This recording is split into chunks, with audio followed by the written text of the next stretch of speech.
Now, not just because it's my year now. I'm clear now, only feeling cast that lioness, scientist, street zionist. Don't twist it, it's consistently consistent. If you missed it, this train is bound for glory. In the story, my whole repertory is Psalm 40. They bomb for me, thinking they can mess up your plan, but I'ma play land, knowing that the kingdom's at hand. And showing those who want it, you gon' bring them the land, descendants to hand. Not concerned with the platinum status, cause every joint I threw I would do for gratis. I'm on the train with my pips like I'm Lil Gladys, or in the rain throwing chips to the kids and adders. A 5 2 kids and the baby father, hot to lava, we done that. No matter how I think we grow, you always seem to let me know that ain't nobody's fault but mine. And when I try to walk away, you hurt yourself to make me stay. Nobody's fault but mine. Watch the breakdown. Give to me, care for me. He needs me, though he doesn't care. Give to me, care for me. He needs me, he knows that I'm there. Care for me, I know you care for me, care for me, care for me. Said you be there for me, cry for me, cry for me. You said you die for me, give to me, give to me. Care for me, care for me. You said you die for me, care for me, care for me. You said you die for me, cry for me, cry for me. You said you die for me, give to me, give to me. You want me to live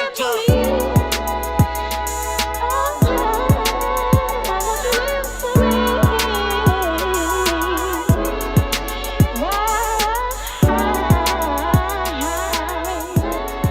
want you to live for me. Now, we were created to be the bodyguards of the black woman. Why? Me using my divine intellect, I would like to say maybe because the ancestors knew they was finna take a 3,600 year leave, and they didn't want to leave God alone. So they left God with bodyguards. Why does this make sense? Because the Caucasian does what? He takes the black man out the picture. Why? Because it leaves the black woman open season. And what do he do with the black woman? He crush her mentally. He don't crush her physically. Even in slavery, somebody like me, I was killed on a boat. I didn't even make it. I was killed on a boat. They was making an example of me on a beach shore of Africa before I even got to the Atlantic Ocean. So what they did was they take us out the picture. They put us in jail, or they give us a patrilineal mentality to make us separate ourselves from our woman. And when you got all these single mothers, or even Section 8 or welfare, what do they tell the black woman? You can have this, but it can't be no man in your house. So what the white man does is he tells the black woman, be independent. Be independent of your bodyguard. You don't need no black man. I'll be your man. I'll be your imaginary man. I'm gonna give you a house for free, Section 8. I'm gonna feed you food stamps, WIC checks for your child. But all in return for me being your man, he can't be your man. So what the white man does is he uses his patrilineal system to get us to not only get out the picture, but to believe it's right for us to be out the picture. Because when you're not in your baby mother life, you don't say, damn. Most black men don't say, damn, well, this is God. Let me be in her life for God. Even if we don't get along, let me form her. Nope. Most black men just be like, man, fuck that bitch. I don't know why I ever fuck that bitch. I can't stand that bitch. She got me on child support. This, that, and the third. So what you doing is you are sharing the same mentality as the Caucasian. How many times, if you had to throw a number out, would you say Natureboy has physically abused you? If you had to throw a number out.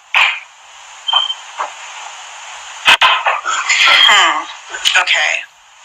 Well, by the time he got caught, that wasn't the first time I've been to the hospital. Second time I've been to the hospital. So he sent you to the... My family just didn't know about it. So he sent you to the hospital 2 times.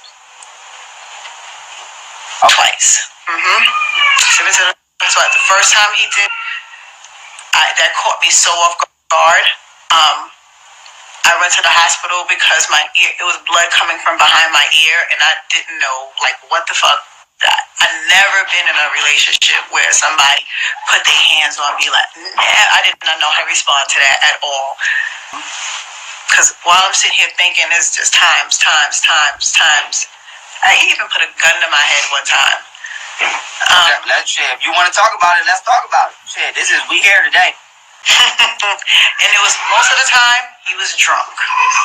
He was drunk this time, and I was definitely nervous because he was drunk. We stayed in a house off Boulder Crest. I'll tell you one thing, you know this. Anybody who knows this, lies don't have details. I can give you enough details that you know for a fact these are not lies. That's right.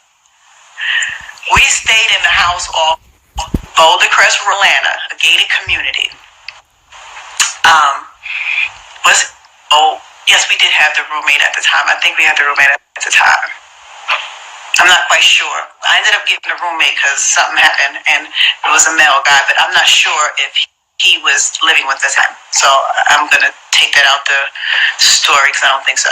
But anywho, okay, so we lived at this house. I can't remember if we went out because we would always go out, and then the shit would turn fucked by the end of the night. Like, I'd either have to find some type of way to make sure I had a good night. But anyway, I can't remember if he was coming home from doing some dirt, because he always doing some shit, or if we went out then. But I remember me I remember squatting down by the door with the door unlocked. And I remember I had looked out the window and saw he had the gun in his hand.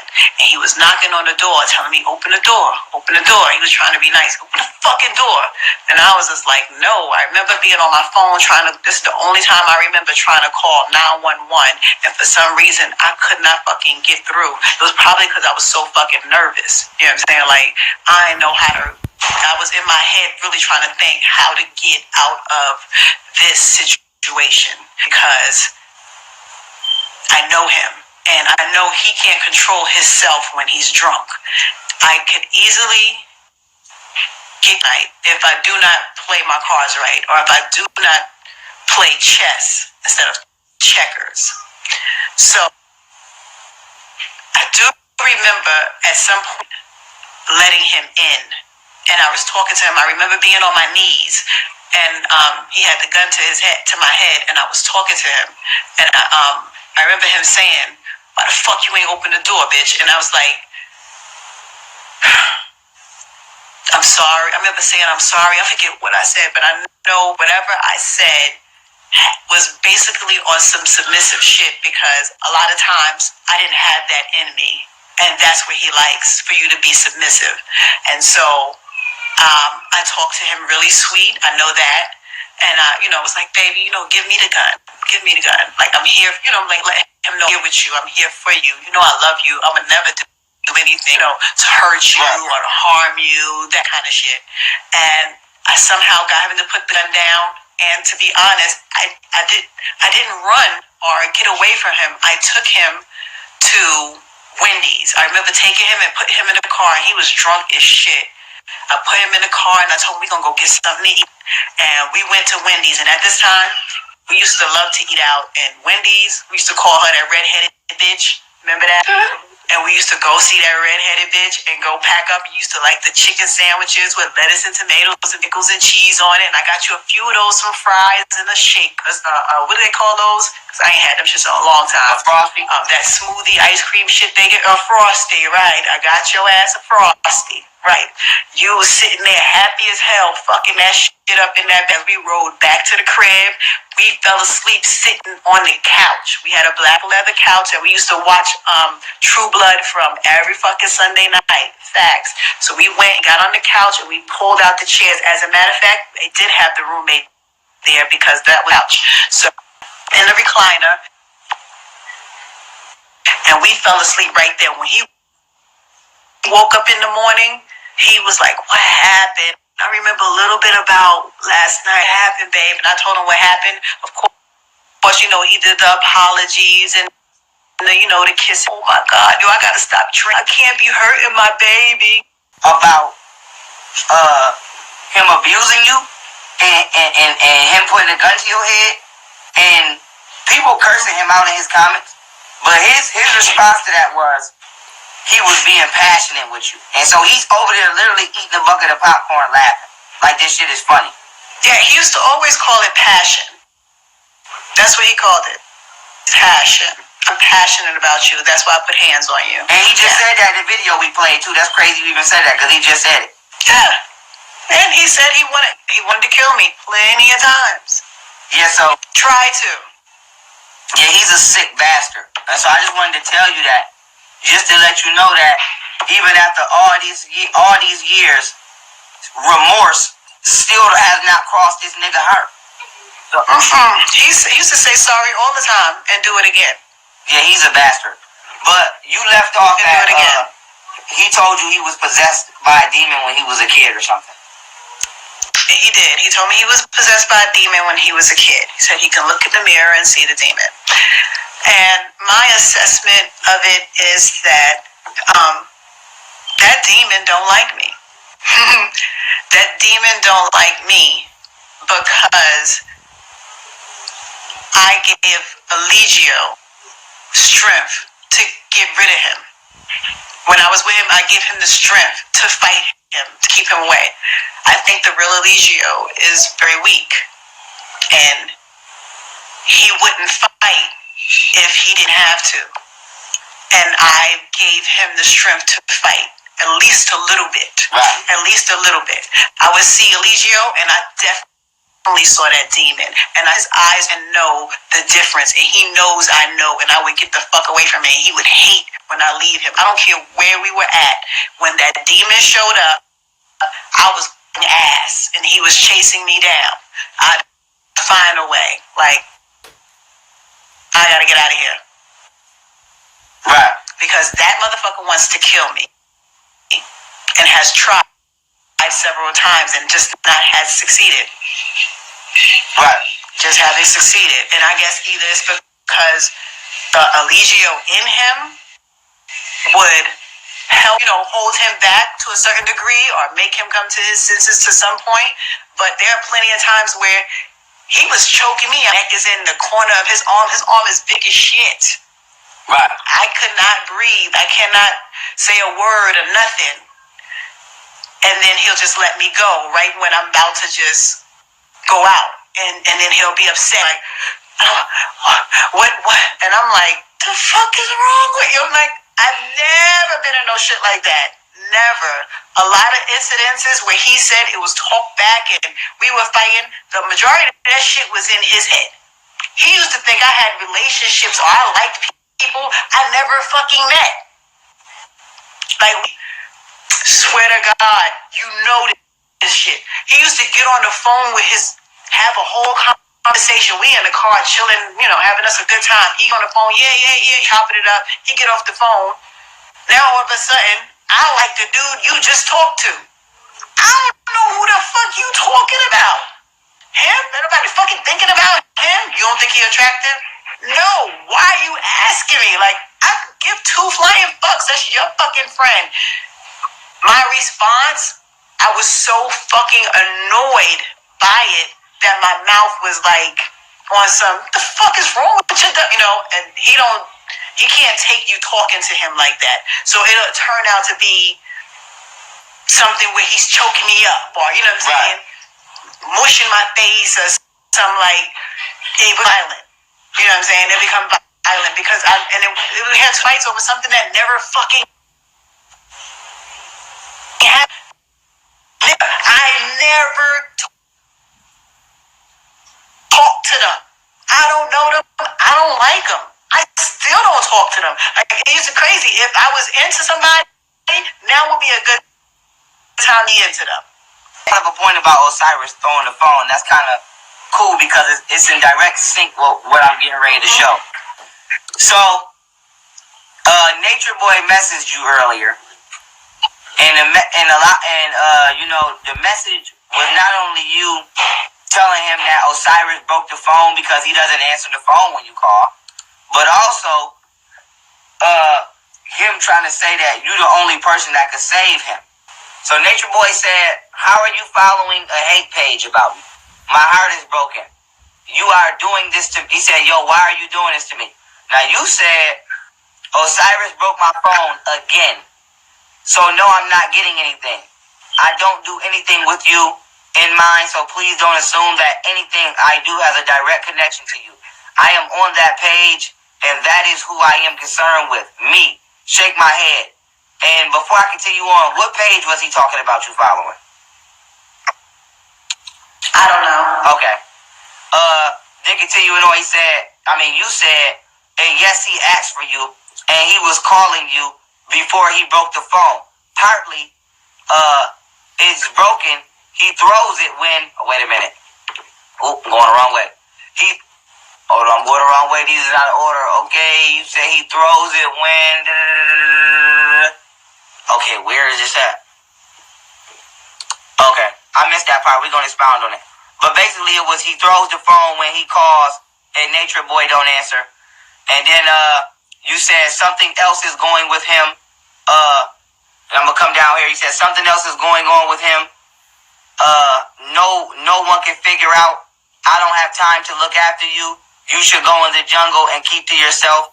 You stay your ass offline and keep people out your business. But you won't ever do. You said, but that won't ever happen, huh? Shake my head. He said, I will always do the moral thing. I could have kept him and ran. What do you mean? You know who I am. I am here for a purpose, and it is not to shut up and go in the jungle. I know my purpose. You know, you will know who I am in the end. Yet it will be too late. Just know I love you and forgive you. He always saying that forgive you shit. Now continuing on, you said, and yes, he asked for you, and he was calling you before he broke the phone. Partly why it's broken, he throws it when you don't answer. He didn't even inquire how the son was doing. Now, there was other messages in here I didn't show because that's not nobody's business, and I'm not saying nothing bad happened, but her speaking on her son having surgery. Like I said, their personal life is their personal life, so don't fucking ask me. But long story short, she informed him of that as well. Now, you don't see Nature Boy asking her about the surgery his son had. You don't hear Nature Boy saying, let me speak to my son because he missed me. You don't see him inquire about his son one time. His response is, Maisha, you can speak up for me. You have the power to protect me. You could tell people how wise I am and how much I taught you. Any woman that has ever been over there with Nature Boy as far as when he's either been in Costa Rica or Mexico, have they ever confided in you and told you that he gave them an STD? We won't name the STD, but we'll say, have they ever confided in you and say he gave you an STD? That he gave them an STD? Yes, they have. Okay. And would you say it was 1, 2, 3? If you had to throw a number out there, how many women would you say? I would say about 3. Okay. See, we getting somewhere. You got 3 different women. Okay? 3 different women have told this woman that Nature Boy have gave them STDs after having sex with him and his cult and leaving. Now, why is this important? Before she came on here, we already researched and got to the bottom of the fact they were spreading STDs. And based upon Nature Boy's own testimony on his Facebook, he will consciously have sex with somebody knowing that he came in contact with an STD and not tell them. Because you're spreading STDs, Nature Boy. And we're not going to name them, but you know what you give them motherfuckers. Nigga. How does it make you feel to see this nigga not only over there, being tyrannical, because I'm pretty sure he puts his hands on those women because he said it out his mouth. So it's safe to assume he puts his hand on the women. So not only is he over there being physically abusive, but the fact that he's not caring about his health, how does that make you feel that he's convinced them to not care about theirs either?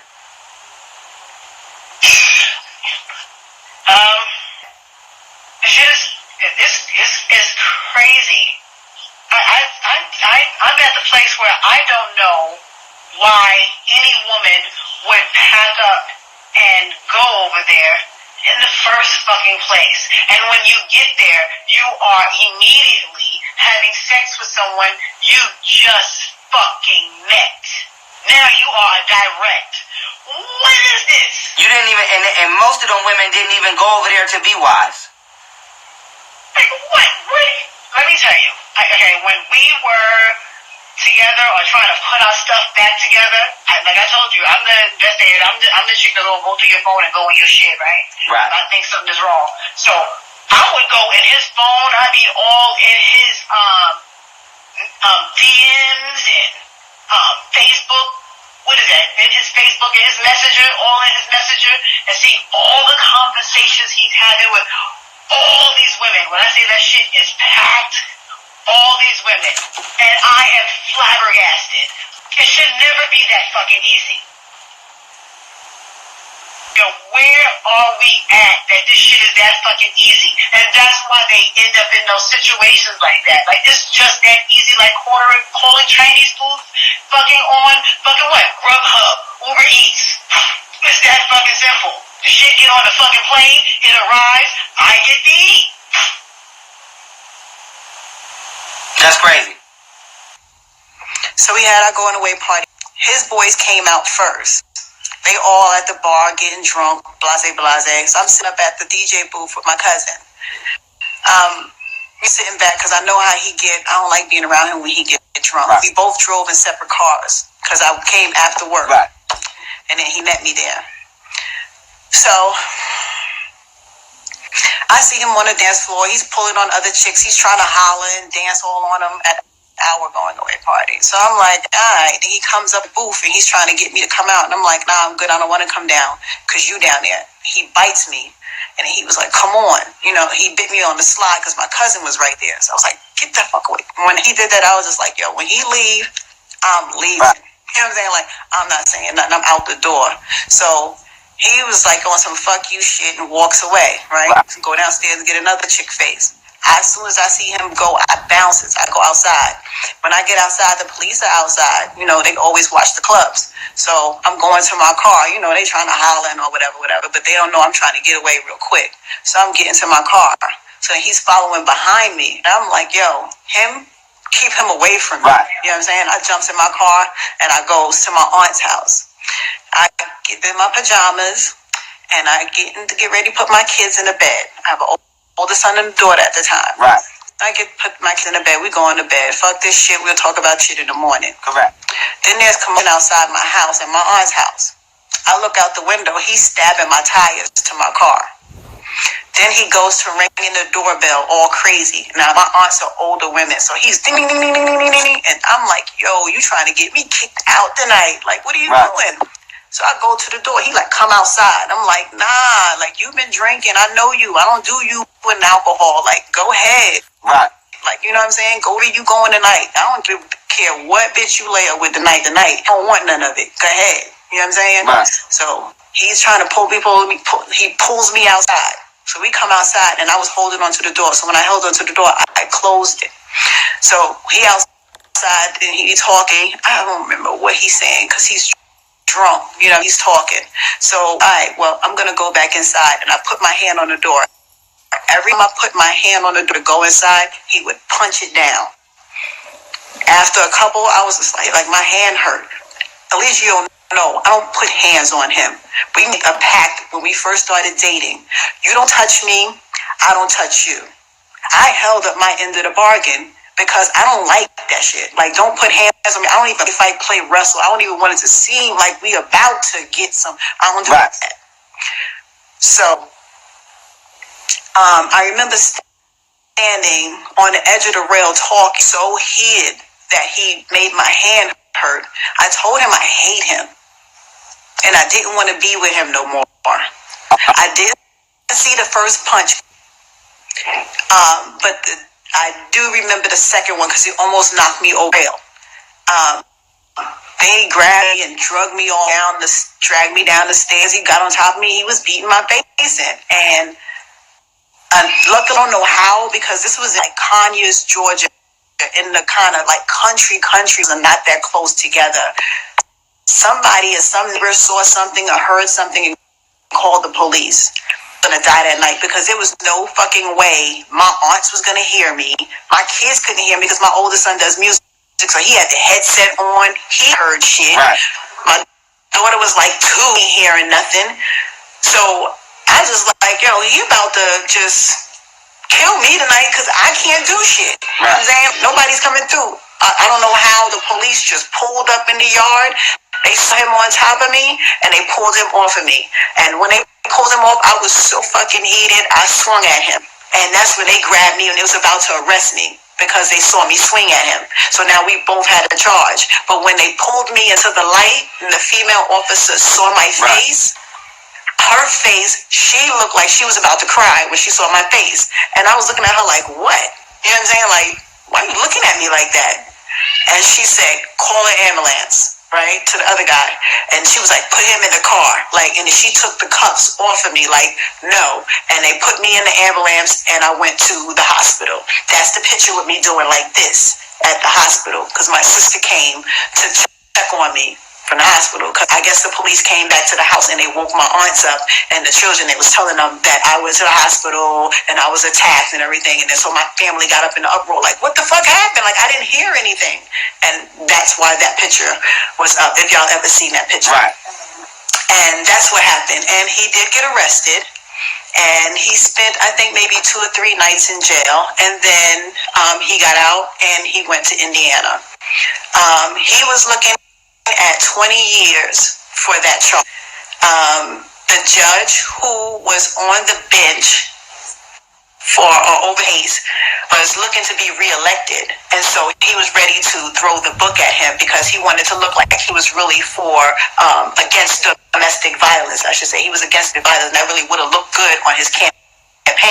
So he was trying to throw Eligio under the big, especially from how my face looked and my eyes open, and they was taking plenty of pictures with the red eyes and everything. The police kept coming to my house taking pictures. So like each month as I was healing. So the case went on for a while.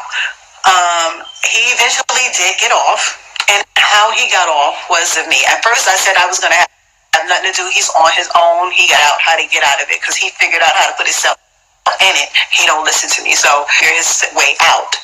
And I started to feel bad near the end because we ended up, the case went on for almost like a year or so, and by then we had started seeing each other again, and I felt bad, and I said, his lawyer spoke to me and told me the only way he can get off is if I took some of the blame. And I wrote a letter to the judge saying that I provoked a fight. I poked a drunken bear, and when he responded, this is what happened to me. And that's how he got off. He got off with, he had to pay fines, which I paid. He had to do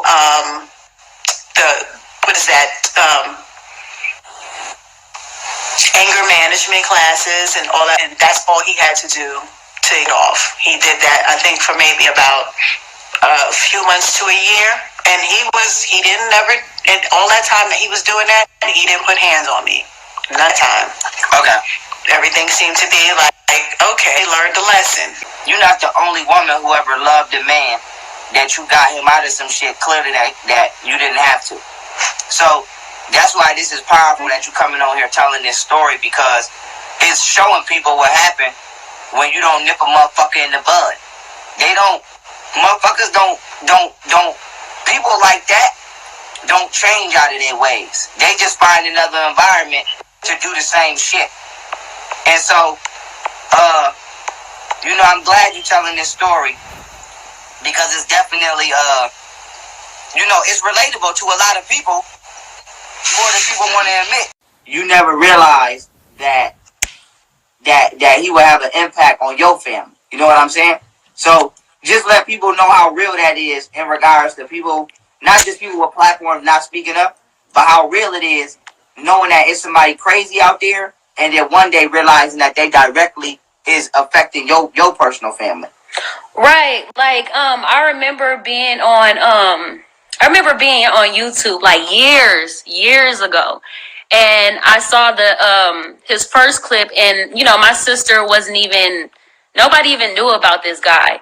And the main thing I saw was somebody had reposted him and the whole him touching, like his child touching his penis, and allegations surrounded by him. And then he tried to explain, what he meant by that. And so when I saw that, I was just like, oh, this dude is crazy. Like, who would even want to be in a room having sex with their kids anyways? Like, who does that? Like, sex is sacred. You don't want everybody seeing that. So it's like, when he said that, I was just like, oh, okay, this dude must got mental illness. Something's going on with him, and he shouldn't have his kid. So, that transpired. I didn't care about that because I'm like, oh, well, I don't know this dude. I don't have family over there, and I'm going to be real. I didn't care. And so years, passed, and then when I realized my sister went over there, I was just like, wait, is this the dude? And then it all started like, my memory. I was like, wait, this the dude that I saw like years ago. And I was just like, I didn't care. Right. And now my sister is, affected by that. And it's like, dang, if we would have done something about this long time ago, somebody's sister, somebody's daughter, somebody's mom wouldn't have been affected by it. Right. And it's like, you got so many men out there in a cult that is, that are answering to a man that is really a master in their mind. So it's like you're talking about slavery, like you're talking slavery terms. So if you're like listening to this man and you don't even have your own sense of direction, your own like your own path, like, and you talked about how like God didn't exist and how this and that, and now you're talking about Christ. Do you not know mentally ill people always talk about Christ? They always talk like mental ill people will curse so much and talk about Christ and like go in and out of their psyche, because now they're just like, oh, well, Christ and Jesus is speaking to me. Oh my God. And it's like, bro, do you not know that all this stuff that you're talking about, social media, this, social media, that, social media is like going to kill you. Social media is now your receipts, your evidence that if we take this to the government, if we take this to the embassy, they will use that and say, oh, this dude is crazy. This dude is, and then you got somebody, mom, that's birthing y'all kids, a Hispanic lady, a Mexican lady, that could possibly, been exposed to all these diseases.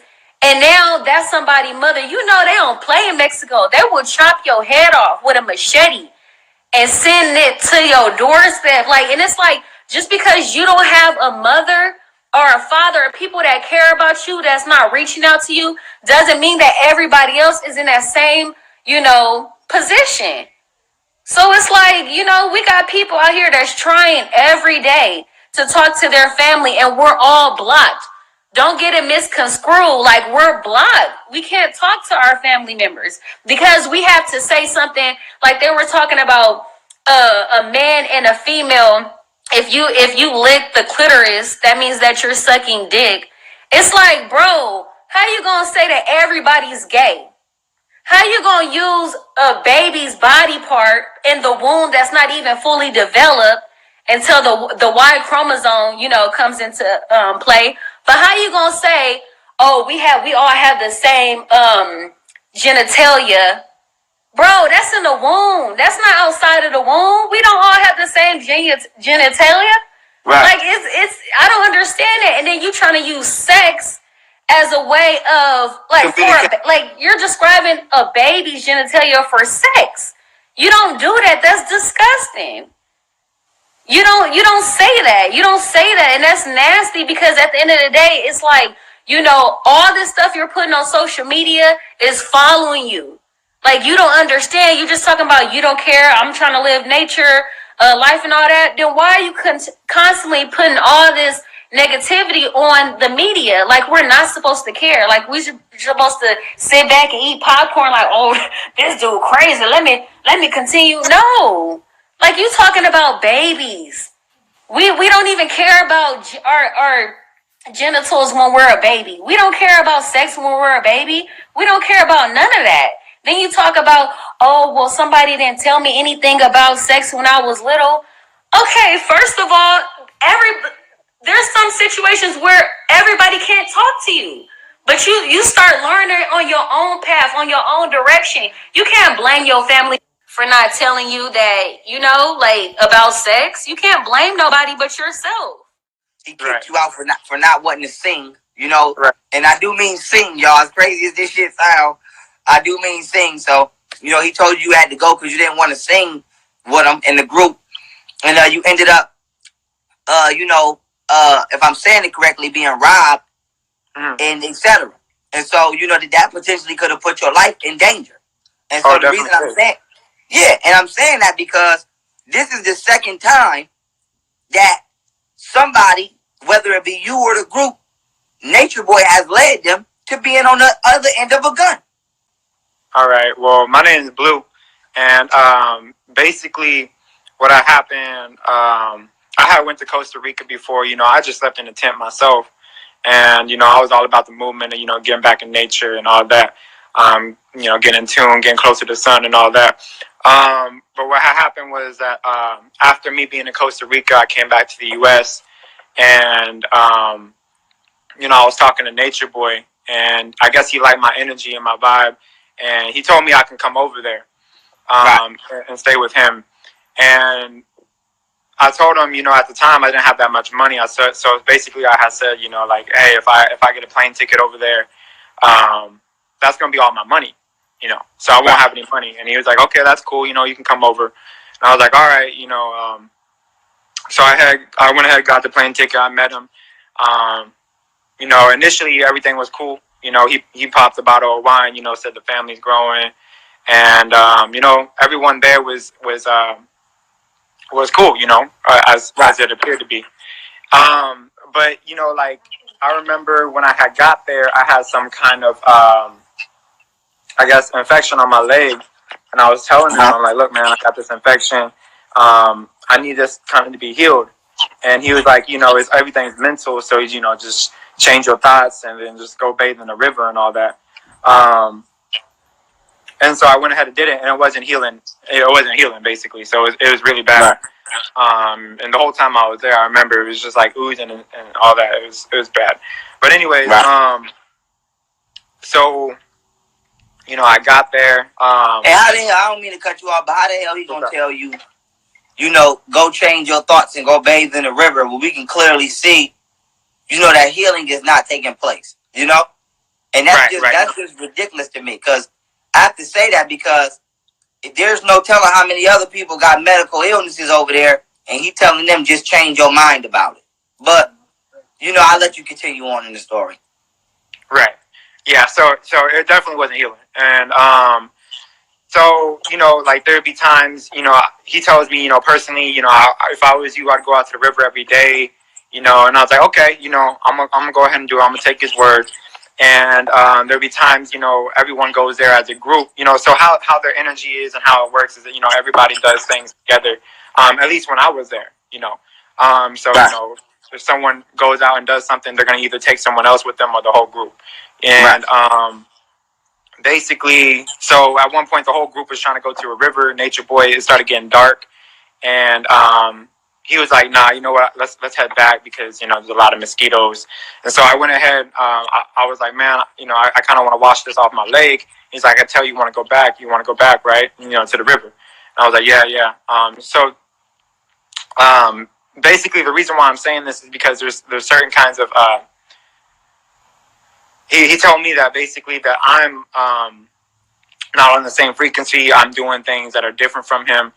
And in the whole group, I'm doing things on my own, like going out to the river. I'm not, and not necessarily waking up at the same time as everyone else, and stuff like that. It got to one day, I woke up and everyone was singing. And he's like, beforehand, he was like, yo, if everyone could sing together, then we could all be together. And everyone was singing, so they started, doing this, I guess everyone was just singing, taking turns. And it got to my turn. I just wasn't wanting to sing and all that. I just wasn't feeling it, basically. And So I didn't sing. When it got to my turn, he was like, yo, you know you have to leave, right? And I'm like, what? Like, really? And I'm like, I consider you guys family, and he was like, nah, you have to leave because, you're doing things that are not on the same frequency. Everyone's singing and you're not singing, so you got to go. I was like, shit, man. Like, cause he knew my predicament. He knew I had no money. I told him that no one was helping me. None of my family members helped me at all. Well, they wasn't in a position to help me. Basically, they wanted to help me, but they wasn't in a position. So, I tried like the whole day. I was trying to call people to see if I can get someone to give me a plane ticket back to the U.S. and no one was able to help me. And so I sat back down right next to Natureboy, and he was like, "Did you get a plane ticket yet, or was someone able to help you?" And I'm like, "Nah." And he's like, "Well, you better find someone because you got to leave tomorrow." Whoa, like, that's crazy, because I don't even have a tent. I can't even like sleep in a tent in Belize or some shit. So what you was sleeping in? Well, over there they had tents, so we were sleeping in tents over there. But I didn't bring a tent with me to Belize. No. Right. Okay. So basically, I was talking to my mom. I'm like, yo, what should I do? I know you can't help me, but like, what should I do? What can I do? And she was like, just go to the U.S. Embassy. They might be able to help you out there. And so he early in the morning the next day, his crew took me out to the U.S. Embassy, and they just kind of dropped me off there. See, this is why I feel like he used people. Because if you would have been over there and been falling in compliance with the way you want to do that, wouldn't have been no issue. But since he felt, you wasn't going according with the frequency, he just throw you to the wayside. So you went from family to get the fuck out of here. Right. So that's scumbagism. And you in a whole nother fucking country. This shit is blowing my mind. You in a whole nother country. No money, nothing. Don't speak these people's language, nothing. How do I know you didn't come here with it? Now y'all hear this shit? I had a child, and he made that public to everybody. He was like, I don't want children or whatever. So I was like, cool, but he inspired me so much to the point where I was still gonna go, period. Like, and that's just the way I'm set up. If I say I'm gonna do something, like, I'm going to do it. Like, and a lot of people thought I was playing when I was like, I'm gonna move to Costa Rica. It's like when you get out there and you really see it, it's like, nah, I can't just be out here just living off free land. Like, I'm gonna have to buy some land if I want to do that.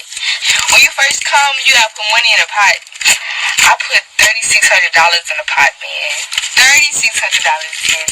So because I felt like I was gonna be there for a long time, and the way he make it seem, he was low-key running game though, because the way he make it seem like, yeah, when your money run out, I'm gonna be taking care of you, and this and this and that and that and that.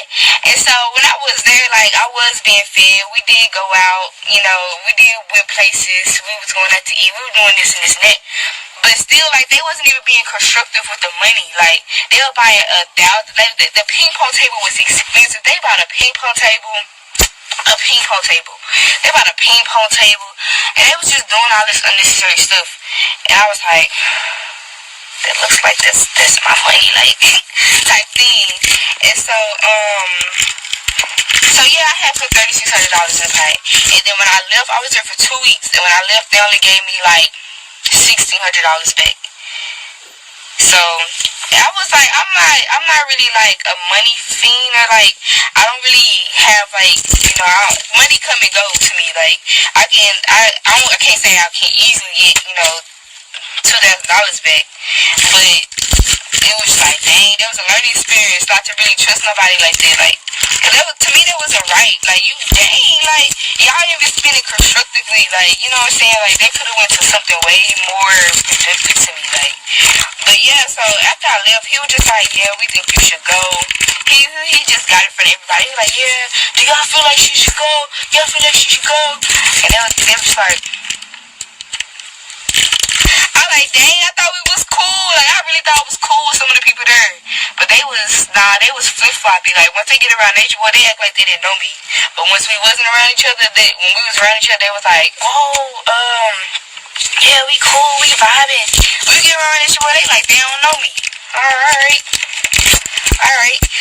left Melanation, and after that, I really didn't look at them the same because to me it was like I didn't feel right. It felt like they were fake love. Like I ain't look at them the same after that because it was just weird. Like you know, because how they was treating him was wrong. How they was treating my baby was wrong. For real, for real. I was like, nah, it's something. To me, it's something mentally wrong with you if you treat a baby how they was treating him.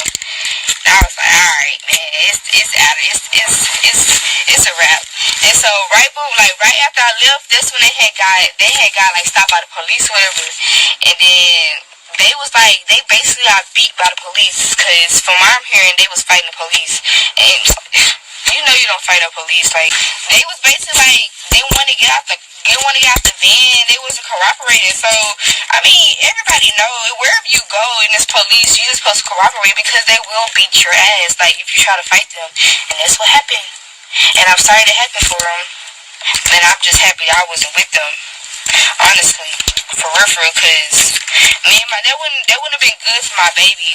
That would have been the most thing I would have been worried about is what they was gonna do for my baby or whatever. We got pulled over. The license plate was expired. The papers for the vehicle were expired, so the car got impounded. Following that, 6 of us, including myself, had expired passports. Unvalid passports. So the cops held us there at the roadblock for multiple hours until a van came to pick us up. Caught up in the manipulation, the people that were free to go got on the van with them. Because we were not going to leave our family. And I agree with them. Stick together. On that ride, Natureboy was telling us that we're going to run. That we're going to run away. As soon as they stop this van, we're going to run. They won't catch us. And in my mind, I was like, damn, this is going to be fucked. How the fuck are we going to do this? I was scared shitless. But I went along with it. Because you know Natureboy, he knows how to use his words to get you. And I went along with it. But when we got to the police station, and Natureboy seen like, oh fuck, we can't run. There's cops everywhere. The whole thing is gated. Where you running? That's when he decided to sit back down, told us all to sit, and said that we are not leaving the van. He proceeded to go live on Facebook, document the shit. And that's when he started overreacting and over-exaggerating the whole situation. The whole situation was over-exaggerated. I was sat in that van for about 40 fucking minutes. Lawyer came in and told us that we need to leave the van. Immigration came, said, sign this paper, you guys are good to go. But no. Natureboy wanted to stand up for something. He wanted to live that thug life. He wanted to do Tupac shit. And that's exactly what he said. You seen the download. This is some thug shit. It sure was, man.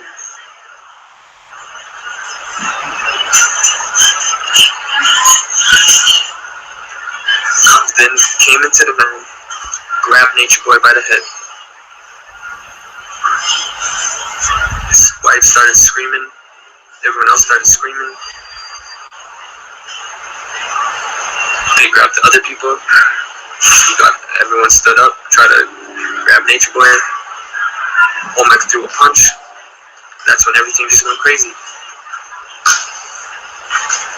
Everything just got all out of hand. People ripped off out of the van.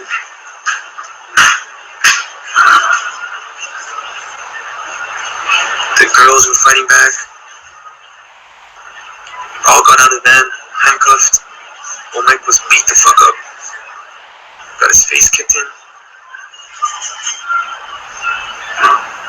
We were all handcuffed, thrown on the ground.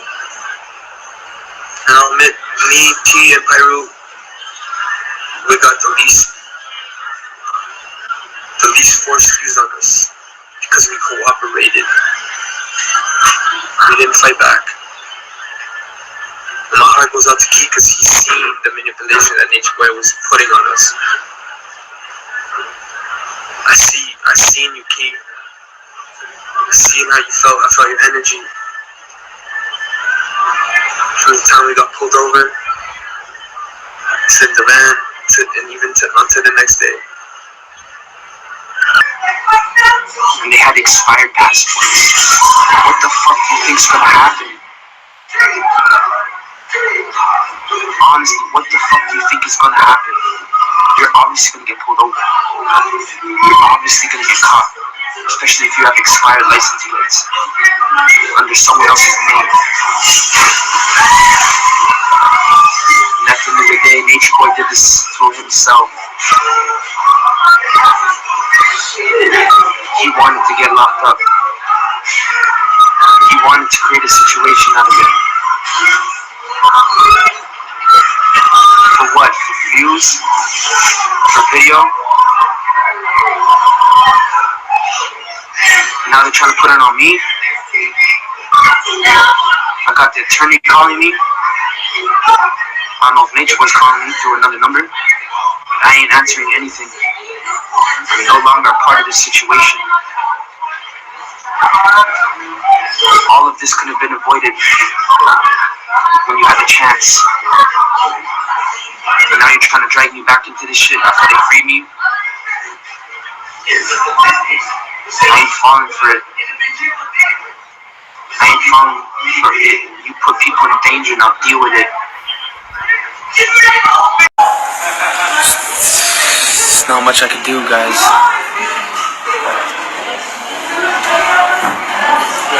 Natureboy put himself in the situation. He wanted to stand up for something, and now he's standing up for it. And they're gonna have to play the weight game now. Because they had a chance to be freed, but they didn't want to take it. Now people are calling me an agent, saying that I called the police to take them down. What kind of nonsense is this? Why the fuck would I do that? These people, I still love these people. Natureboy put himself in this situation. And he put people in danger. Nothing that happened had to happen. Nothing that happened had to happen. They escalated the situation, they overreacted. I was there.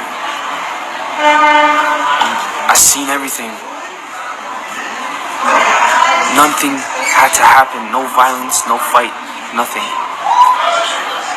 We got in that van. We drove. When we were driving, Natureboy wanted to run. He said he wanted to run away. As soon as we got this bus, we're running. In my mind, I was tripping. No way. Why the fuck would you do something like that?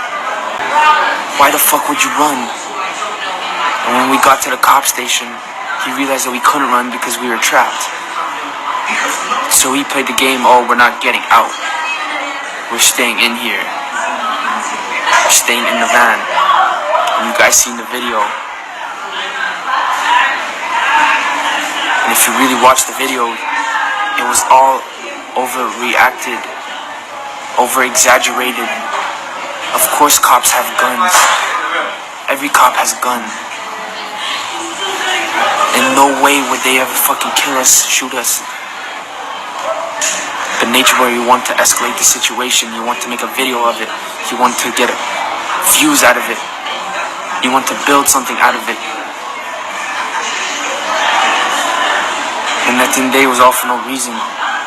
Because look at the situation he put his family in.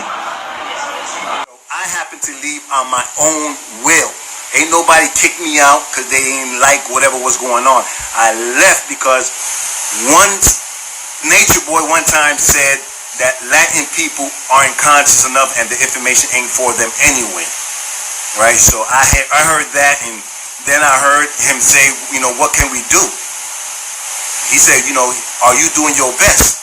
That inspired me, because Natureboy inspired me, right? So when he came to Honduras, I gave him 30 acres, right? He didn't use it. He didn't use it. I'm sure he didn't use it because he has to be in control. And if I have 30 acres and I'm giving 30 acres and stuff, you ain't gonna use it because you gotta be in control of your whole, of your world. And that wouldn't have been a part of being in control of his world. So he came along and you know what? He brought getting in tune with nature. How you get in tune with nature? How to eat? Yes, he did. You eat from the earth. How to connect, how you sleep on the earth because your nervous system gets grounded by the earth and that heals all your cells. Learned that from Natureboy. Alright? So I'm not saying I didn't learn anything from Natureboy. What I'm saying is I left because I wanted to do more. I told him I have 90 acres. I have a river, right? You could put tents by the river. And so while we got 90 acres available in Honduras, Trujillo, we could grow our own food, and we got the river, and we've been there. And why can't we telling everybody to leave Babylon and go to Costa Rica, and you don't even have a place for them to go, and they setting themselves up for failure because Costa Rica is real expensive. And I was like, and we got 90 acres. Why don't we just set them up there? They can get in tune. Right, and he said it wasn't about them getting in tune. They got to do it by themselves, and that's it. Or his job is just to lead is to deliver the message. So I was like, I want to go in, and at least I could give him a place to come and get in tune. They don't have to pay anything, because he's trying to get $400 tours, right? Because he mismanaged $300,000, and he want to talk about he's a businessman. Now, if you got $300,000, you screw that up in 8 months. Right? You can't tell me that you some type of businessman. That all you're telling me is you don't know business. 300 grand. Matter of fact, he didn't even give him 300 grand. He gave him 20 grand. And he spent that shit up. And he was like, you got more? You got 30? He gave him 30. Then he said, tell me what you got. So he took his money and used his money and saved his. Right? So anybody who's divine would say, I would spend whatever you spend, I'll spend. You spend 10 grand, I'll spend 10 grand. If you spend 5, I'll spend 5. I'll match you. I match you money for money or some shit like that. But no, you save your money and you spend all his. That's being what you call it, abusive. Abusive. That's what he calls it. So he gives you this money and you spend it on everybody. Everybody that came there, you invited them. You say, yeah, you could come, and you gave him Key's money. You gave it to him. Right? And then you complain about they took this and they take that and they leave. Nigga, you ran everybody that was there out. I think I'm the only one that left on my own will and like, you know what? I could do more. You should have been happy and said, you know what? I see that. Go ahead. Two-Face? Yeah, I'll be your Two-Face. But it's the facts. Isn't it the truth? Didn't I say, yo, we got 90 acres, there's 90 acres, and what you told me? Well, your job, that ain't your job, you already did that. That's what you told me. Welcome, Kennard. Welcome, Natureboy. That ain't Kennard. Kennard don't even speak like that. That's Natureboy. Sneaking in on somebody's, stay in your lane, man, and go teach what you're gonna teach. I got 90 acres that's available for anybody that comes. And I'm not charging them $400 for the human tour. Now it's turning into a circus. The human tour. Well, you want to charge them $400 because you pissed away $300,000 that Key gave? Mr. Businessman who had a freaking barbershop. Who gives a fuck about a barbershop? So what? You have 4 fucking seats in a barbershop. That ain't shit. I'm tired of hearing that shit. Do something else. Move on. I said I'm leaving. You act like I'm your fucking girl, motherfucker, who want to leave, and I owe you something. I don't owe you shit. I spoke Spanish for your ass, and I was happy to do it. I learned from you. I learned how to connect to nature. I learned how to connect to nature from Natureboy. I learned how to eat from Natureboy. I don't have to say shit in your face. I spoke to you just like this. I told you I want to go to Honduras. I got 90 acres and I got a river that they could come to and they don't have to pay shit. Matter of fact, you give $950 to the cancer that you call cancer. You go online saying you the cancer, white people the cancer, but you give him $950 your money. Because you renting from him and you give him that money. So you giving the cancer your money. When we have shit here and we don't got to give them your money. You could have saved your money if you was the businessman that you said you are. You feel me? But that ain't your bag. That ain't your lane. So what more you want me to say? I wanted to come here and offer people a place to go to get out of Babylon. You didn't want to do that. So I left. Facts.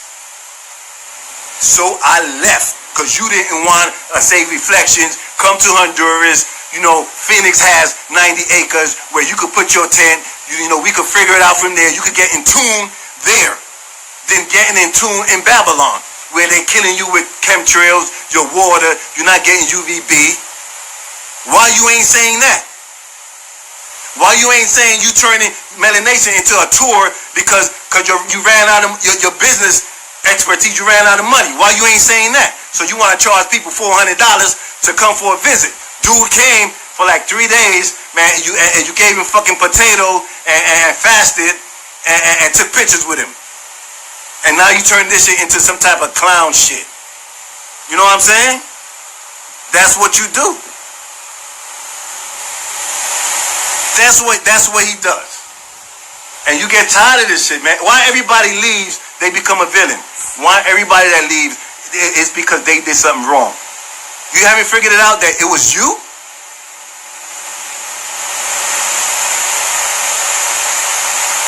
You couldn't figure out that you the issue, that you the problem. If everybody comes saying the same thing, then you the problem. You know what I'm saying? And then you want to go and bang on other people's direction shit and say, oh, she came here for you. Nah, she came there for Kennard, man. But no, you want to go ahead and sleep with her. What about Key's direct that came? Then you tell her she had to be with an alpha? Come on, man. You want more? You want me to say more? If I left, it's because of reason why I left. I left for a reason. Now you want me to say you want a villain? You want me to say more because I wasn't going to say shit. I was going to let you be. You know why? Because I love myself. But you want to jump on my directs page talking shit. So now I'm going to tell you shit. I'm going to tell the truth about it. You spent Key's money. He gave you 20 grand. You spent that up. You asked for 30, right? And then you say, yo, how much you really got, man? Oh, 300? Well, we're going to spend that and we're going to save my money. And you piss his money off away, right? And you want to blame it on everybody else took your money, took his money. You made every purchase. You said, buy this, buy that, buy that. Of course, Key is young. And so you use your wizardry like you know how, and you cast your spells, you know, on why they can't do this, on why they can't do that. And because your subconscious mind picks up freaking the spells you cast, and that shit plays out on the astrological energy, right? And I happen to get taught by Dr. Malik I.Z. York prior to you. So I'm like, really? The books come from trees, that's why you don't want to read. Because it's made from paper. But you clean your ass with paper. How you not going to read a book because it's made from paper, but you clean your fucking ass with paper? Does that make any fucking sense? Why don't you get a rag, a washcloth, and clean it with that? That way you don't have to use paper if you're really serious about not using paper. And that's the little shit, right? I didn't mind, you know what? She was going good, but I decided to go. You say it was because I'm chasing a piece of ass. I'm telling you, because I have 90 acres that ain't being used. And you know what? All these people you tell them that they should leave, you don't got nowhere to tell them to go.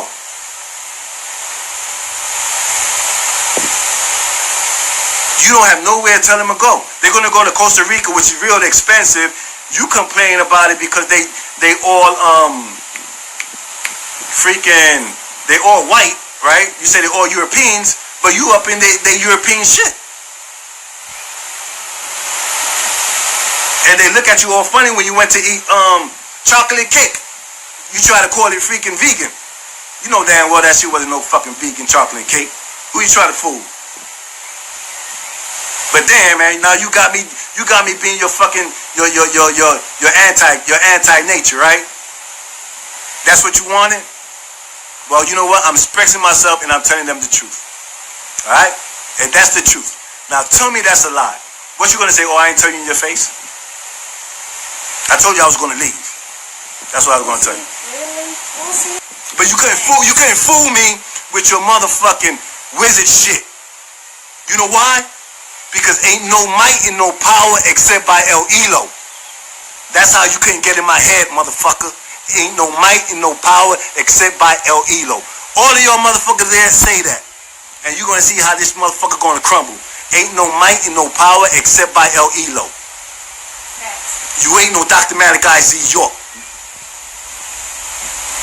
You should have shut up and you should have continued going in nature, try to hustle $400 from people to go visit you, right? Because you're fucking pissed off 300 grand from dude who you took. Because he gave you 20 grand. He didn't give you 300. He didn't give you 300. You took that shit. How much you got? Well, give me 30. Oh, how much you really got? And you saved your money. That's not honorable. And then you made a pass at his direct that came, talking about she didn't be with an alpha, not with Key. True or no true? Then you're trying to lift up my direct with your finger, right? And you know how you can lift him up, everybody, and you can lift him up with a finger. You put your finger between her legs. Now what? You fake, phony ass motherfucker. Put your skirt back on. Yeah, I should have told you that shit in your face. Fucking bitch ass motherfucker. You gonna jump on my direct page talking about say thank you, Natureboy. Thank your ass for what? For fucking translating for your ass? Driving your ass every fucking where? What I'm gonna thank you for? I should thank Key. Cause Key put up all the fucking money. So who you want me to thank, man? This is what you wanted? That nigga, this is what that motherfucker wanted. He wanted me to tell the world about his ass because he didn't have the guts to say it himself. So I tell them about myself, my background, where I came from, and I kept it completely funky with them. I resonated with them in a way, and I identified with many of them in a way, you know, and I told them much about myself. And, you know, Natureboy remembered I had told them, you know, I'm very intuitive, I'm very perceptive. And he remembered that. So he called me out and he asked me to share that gift with them. And any of you who are clairvoyant, who are empaths, who are intuitive and perceptive, you know that you can't quite just call it up. You know, it just kind of floats to you. You just get it and it just happens. It's not something that you could just, you know, pinpoint. Peace and love, Smiley. Hey, mwah. So, you know, I say this to them. I'm just looking around the room, just, you know, like, oh my gosh, like, how am I supposed to just make my gifts show up like this? So, and then my eyes drift on Fiery and Yaya, and they drift off. And then all of a sudden it just comes to me, and I say to them, I can just tell when someone is like, has been abused, or they've been through domestic violence or physical abuse. I just know it. And because my eyes drifted on them, I knew that wasn't an accident, and I instantly knew I was talking about them. Instantly knew. And so, you know, no one in the room says a word. Everyone's quiet. And so, you know, Natureboy's just nodding his head like, So you said you could sing, and that was it. You know, the conversation just switched. Yaya staring at me, her eyes are wide, and Fiery's not really looking at me. So then it just transitioned to me singing. So I sang for them, and I did a spoken word poem for them, and that was that. And we vibed, and I did a couple live videos with them, and you know, talked to some people on Natureboy's page. So for the next few days, we rocked. We rocked together, and I felt what I needed to feel. And on the second day, there was an occurrence when I was really like, you know what? I don't think this is for me. And the occurrence was Natureboy yelling at Fiery and Yaya, and I didn't like that at all. I came from a lot of dysfunction and, verbal abuse and mental abuse and things like that. So I know what it's about. And I didn't like that. I didn't like seeing my sisters going through that. And when I first got here, my Samsung phone had died. So, I took it up the street to the mall. So I was, I got dressed that day and I'm like, I'm telling them, I'll be back. I'm going to the mall. Do you guys want anything? Do you want to come? And blah, blah, blah. And they're like, well, you want to ask Master Teacher if you could go. So in my mind, I'm like, ask them if I could go. I haven't asked permission in a long time. What? But I'm like, all right. So mind you, this whole time, they're arguing in the other room, like heavy, like straight up going in, like disrespect and you so stupid and all of this. And so I'm sitting there, I'm looking around the room like, all right, so none of y'all brothers in here is gonna like go check him. Then I want to say Key came back like, oh, I knocked on the door and it's probably not the best time and all it is. And so I'm like, well, I gotta go to the mall and they want me to ask him for permission and let him know. So I'm gonna go ahead and knock on his door. Mind you, the whole time I'm listening to him go in on Yaya and Fiery. So I'm like, any minute they about to let it out. Like any minute that divine feminine don't play that, they about to make it rain on this dude. I know that. Like any minute. That did not happen. It didn't happen. So I'm knocking on the door and he's like, what? And in my head, I'm like, okay, so this is about to get real heavy because you're not going to talk to me like that. But he opens the door and he sees me and he's like, oh, yeah, well, Peace Reflection, what's up? So I tell him I'm going to the mall. He's like, all right, to go get my phone. He's like, all right, cool. And I was like, I'll be right back. And he's like, all right, cool. So that was that. Mind you, the whole time, me and Natureboy actually rocked. Because when you take away the pride, when you take away the ego, when you take away all the extra melanation, rah-rah, Master Teacher shit, he's really like everybody else. He's really just like you. He's really like the dude you see at the bodega up the street. It's nothing, he's not Gandhi, like he's not Buddha, like he's just a regular person. So me and him, we was kikiing in the kitchen, because the person I rocked with wasn't Master Teacher. The person I rocked with was Eligio Bishop. Like, that was it. He liked the fact that I was from the tri-state too. I'm from Connecticut. And we just vibed in that way. So we in the kitchen kikiing, joking, vibing, talking and all of this stuff. And, I'm getting side looks from everybody else because they don't rock with him like that. It's so more like, yes, Master Teacher, sir. Like, yes, okay, we do this, we do that. Not me. When I showed up, I was like, yo, what's up? Like, hey, I was just being myself. So that's how we vibed. It was never like any subservient, submissive energy between me and him ever. So, and I got a couple side eyes because of that. So that was our relationship, and we had one-on-one conversations, and he was impressed with, me showing my clairvoyance just like that, and me willing to sing. And I don't sing in front of nobody except for like church when I was a kid. So I sang for them and I did my spoken word. So he was open to that, and he invited me and said, you gonna be my right hand. Yeah, you coming with us. You my right hand. You gonna keep me on point. You gonna give me insights. I know you know how to manifest. He's like, you could help me manifest a new vehicle. And I was like, yeah, I could do that. I manifested my vehicle in Connecticut. That's nothing. That's light work. What's next? And then he's like, I was supposed to go with them to the jungle and all of this.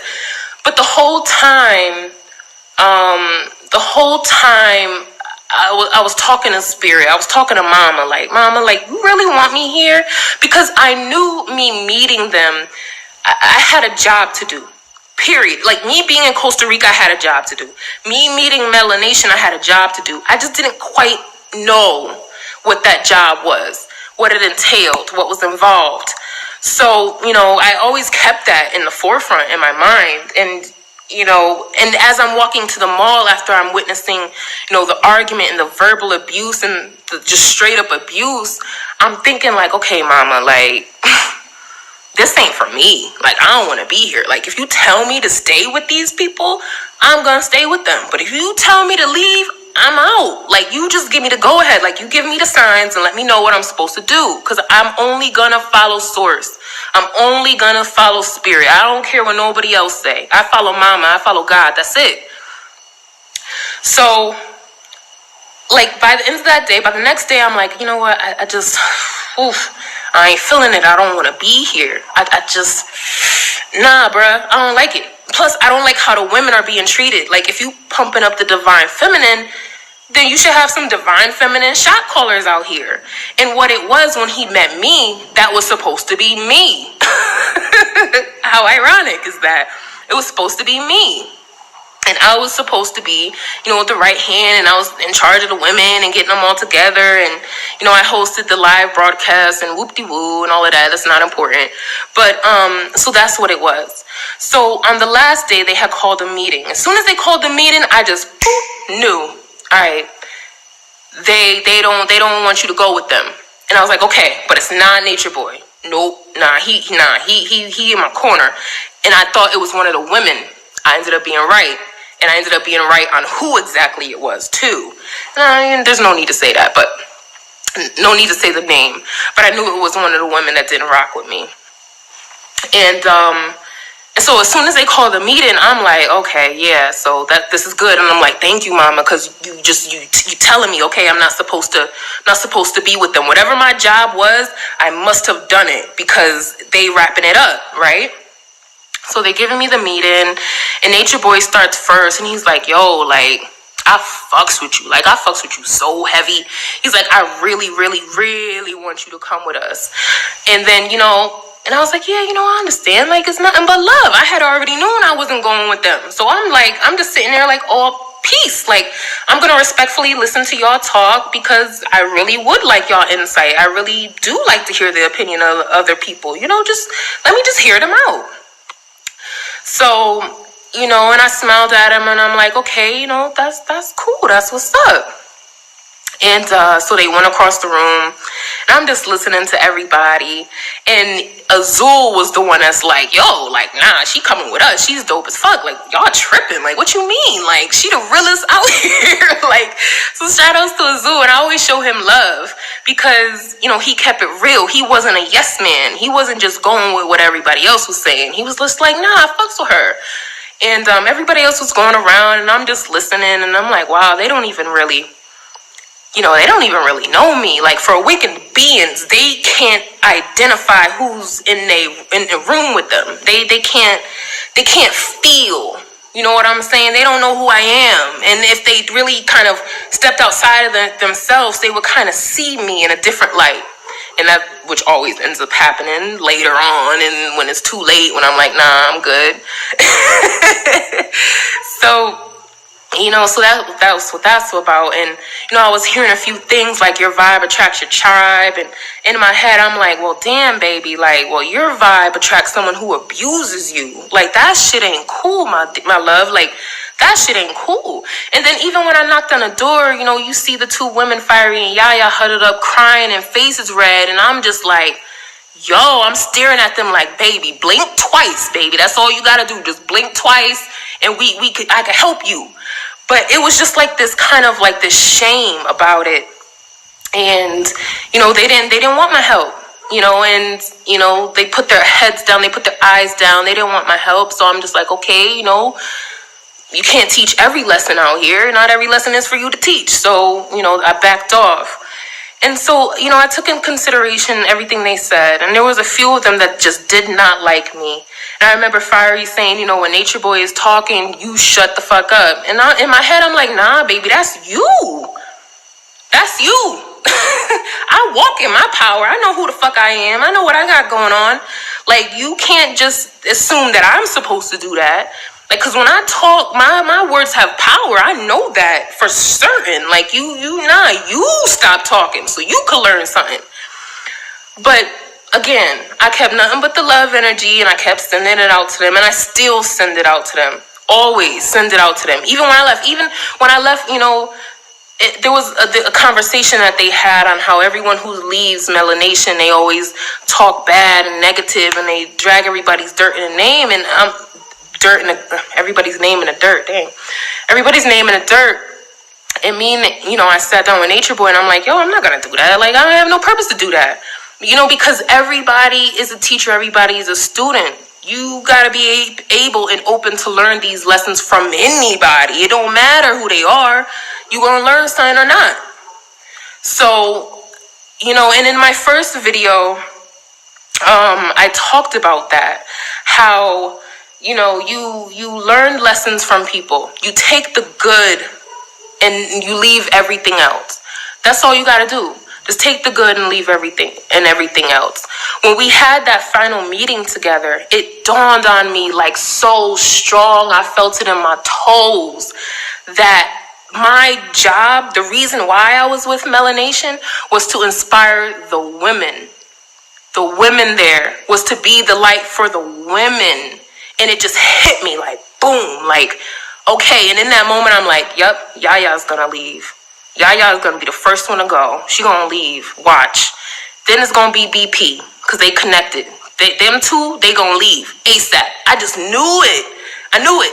And then when I left, I linked up with Mocha and that. And, I would tell her that. And she's like, nah, but Yaya loves him. And I'm like, listen.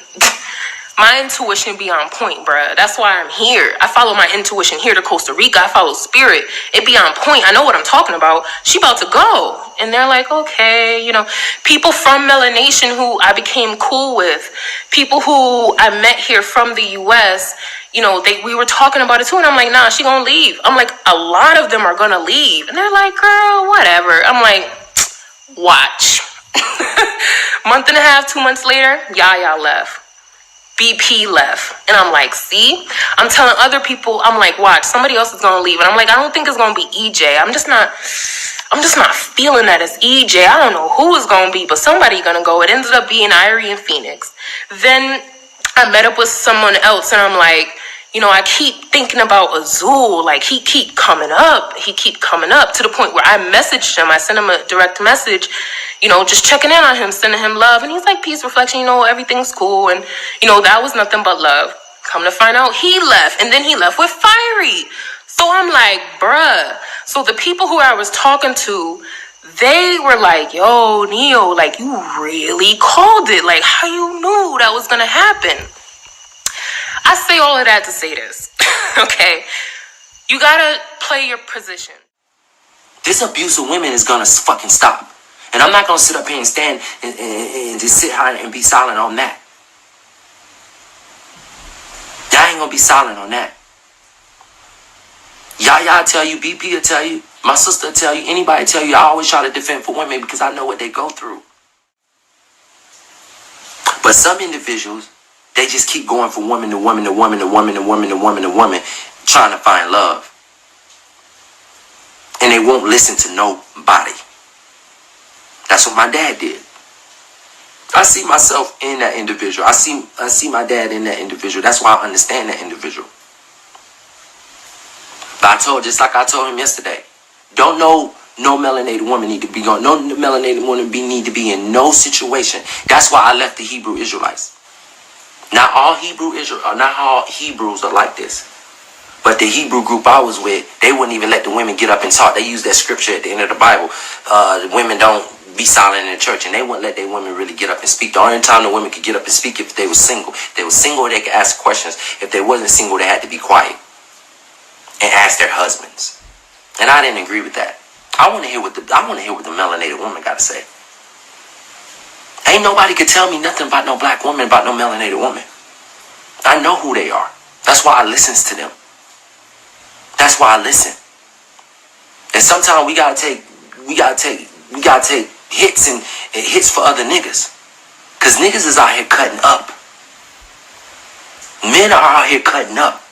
And it ain't just melanated men. It's all men. We have enslaved our women in this realm we're living in.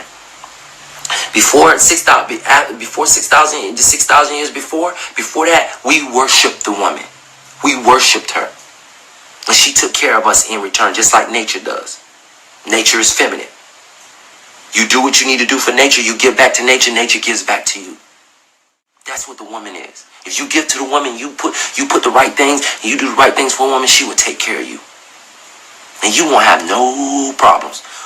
Women validate men. I'm an artist. I do my art. You know how I know my art is good? Because women validate it. What made you say, I can't be a part of this shit any longer? You know, that's what the people want to know, because the reason I'm saying it is because if anybody thinking of joining anything that we deem a cult or that we deem a healthy group, whatever, we want to know why people choose to leave these situations. We ain't hating on nobody, but we want to know. We want honest reviews. If you don't want to eat at this restaurant no more, we want to know why. Was it nasty? Was it, you know what I'm saying? So we want to know what made you say, you know, I can't jack Melanation no more. I mean, CarbonNation, period. All right, bear with me. So, like I said before, I was ignoring things that was sticking out. You know what I mean? Because I'm just so loyal like that. I'm a fixed earth sign. I'm very grounded. But things like you could go right. Yeah, I got you. I'm gonna go into detail, basically. And again, I'm only going into detail because this was my experience. I'm not here to talk about anyone else's experience, unless it had a direct correlation with me. You understand what I'm saying? So when I first got out there, I went out there with a young lady. You understand what I'm saying? And this young lady, we was in the United States together, and we vibrated out of here together. So as soon as we got there, though, it's like he preyed on her mind in a certain way. Like he saw she was mentally weak, if you understand what I'm trying to say. And so he was just getting at her. And he was basically telling her that she's feeling his man. You understand what I'm saying? But someone like myself is like, I wasn't really pressed because of that. I was just like, damn, if she's willing to go with him and she just got here with me, then I was never mine to begin with. You understand? I knew enough to have that type of discernment in my own mind. But I in my heart, I was like, that shit wrong. That was some fuck shit. But I ignored it because it was a female. It was like, you know what I mean? I wasn't even thinking on that level at that moment. I didn't leave the United States with this female to try to be a unit with her or present ourselves as something we not. We just met. So I didn't expect her to be so down with me, but I definitely didn't expect her to jump ship that easily. So basically, I could follow. You went down there with a female. Facts. And Natureboy tried, because he go at everybody, girl. Right, so right. But he wasn't trying to go at her for him per se. You understand what I'm saying? He was trying to get her to vibe with his mans. He was basically telling her, you feeling my man and don't. No, right. He pressured her. Right. So he pressured her into actually doing something she wasn't really agreeing with. So I seen that in her, and I kind of felt bad for the girl. Like, I'm not gonna lie, my heart melted. I was like, yo, that's wrong. And she wasn't. So long story short, he pressured her into having sex with somebody. Into being in a relationship, quote unquote, with somebody. Yes. I don't know what they did because they was in their privacy. You know what I'm saying? But we can assume that for sure. But what I'm saying is, like, I felt bad for the girl. Like, bitch, you could have stood up for yourself. You know what I'm saying? Like, say I don't want it, and I'm not saying she had to be with me. I'm just saying you don't know. I'm not gonna lie. When Mama Dia had passed, she was an elderly lady that was staying with us in the jungle. And funny thing is, she gravitated toward me so much. Like, she used to take care of me like a fucking mother, like real shit. Giving me tea, having lunch with me. She was just really, really attentive toward me for whatever reason. I just, and I appreciated that. So one day we all wake up, she didn't wake up. You understand what I'm saying? And I was just like, yo, I know I understand we have divine knowledge of self. You know what I mean? We understand life and death. We have a deeper understanding about these things than most people, yeah. But why does it still feel like, you know what I mean? Like we lost somebody. And they basically used that as like I don't even know what to call it, as like as a weakness of mine, I guess. They try to say, oh, you fold under pressure. Because when Mama Dia died, you was like, you ain't know what to do. And honestly, I wasn't even running around all crazy. I was just honestly asking that question, like, yo, you was mourning the death of somebody, which is fucking normal. Basically.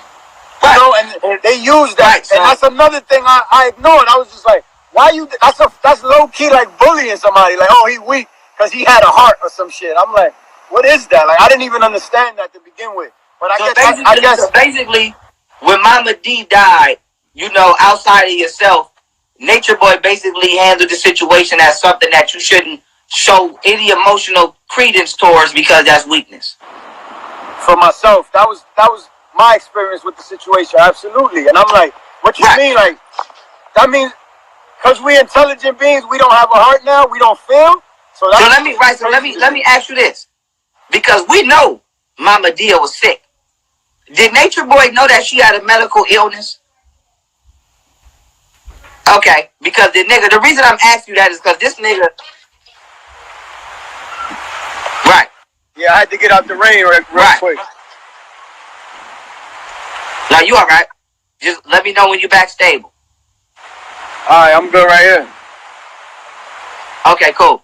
All right. Yeah, I just wanted to know that because he act like he didn't know. After she passed, he tried to just basically disassociate himself from any responsibility, you know, from this woman's, you know, passing. And so, you know, I'm going to let you continue the story on to what made you leave. Right. What was the last that's just another. Can you hear me? Right. All right. That's just one of the other things that I was basically ignoring. Because when that happened, like, I just felt like, yo, you supposed to be my man. If that's a weakness, you know what I'm saying? Don't point it out and I guess belittle me because of it. Tell me like, yo, I couldn't take it serious. Like, what you mean that's a weakness? Like, somebody clearly didn't wake up with us. And what's funny is I was sleeping right next to her in terms of where our tent was set up on the property. So she would get up at night and shit and be like, yo, I got to walk back to the house, or I got to relieve myself. So I would walk with her. And she would just be mad loving with me. So I had a little...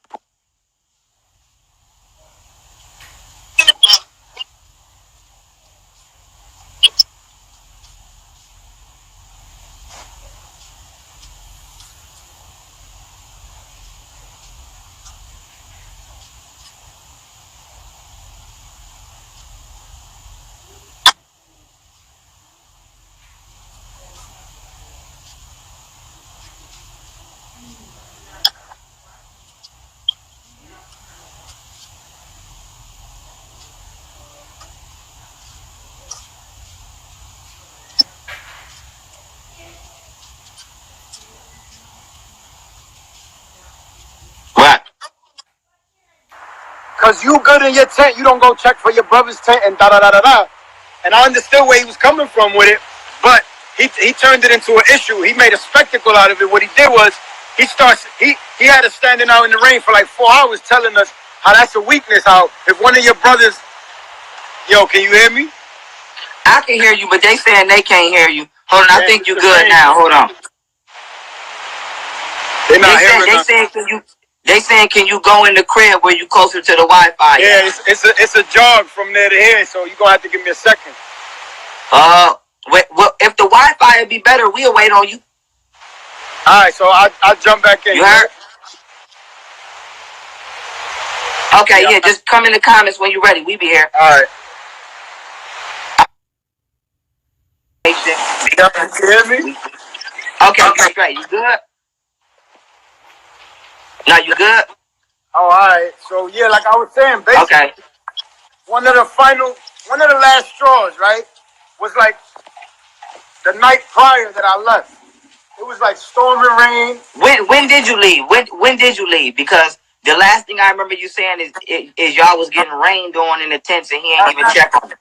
Yeah, that morning I had left. But what day was that? What day was that? I say for sure it was it must have been September 29th, something like that. Okay. Right. So I was there from May 29th to like September 29th. But so we was getting rained on, and he was basically getting at us about not checking on each other. You know what I mean? Like, your tent is good, so you don't walk around and make sure everybody else good, or they not flooded, or they might need help and stuff like that. So he basically had us out there all night. That was maybe 3 o'clock in the morning when it was storming so bad that it woke us up. And we usually got a way of communication, but it was so loud and storming that we couldn't hear nobody, nothing. We can't hear no form of communication, nobody yelling. And we a couple feet away from each other, but we far enough to not be able to hear in the storming rain. So that was my excuse. Like, I couldn't hear nothing. And plus, I was asleep. You know what I'm saying? Like, real shit. And it wasn't bad enough in my tent where it woke me up with the water. I just felt a little bit of drops, and I guess moved over. But he had us out there all night from like 3 in the morning to sunrise. And then I basically felt like he was just going to say, y'all niggas take it down, man. Y'all disappointed me or whatever. You know what I mean? Like, I figured he was tight at the fact that we didn't help each other. And I could see where that's important, especially we're in a foreign country. Most people don't speak the language. Anything can happen. So he had a point there, but I was just getting fed up with the shit. And what he did in that moment, right? He made me take most of the clothing out of my tent just in case this happens again. My clothes won't get flooded. So while I'm upstairs, I guess one of his students was like, he call you King Dingaling, some shit like that, because I had said that about him. But the reason I said that, right? We was all on the compound, right? And he was having a meeting with his wives, and my wife went there to get some clothes off the line, and he pulled it to the side. And just from afar, that looked funny to me. So I'm like, yo, what you having the meeting with my wife? Am I invited? And he was like, nah, you can come over. But he stopped me in my tracks before I came over. He said, matter of fact, we about to have a group discussion about this anyway. So I was like, I bet. I ain't have nothing to worry about. So I thought, I ain't say nothing, right? I go in the kitchen, I'm fixing me some water.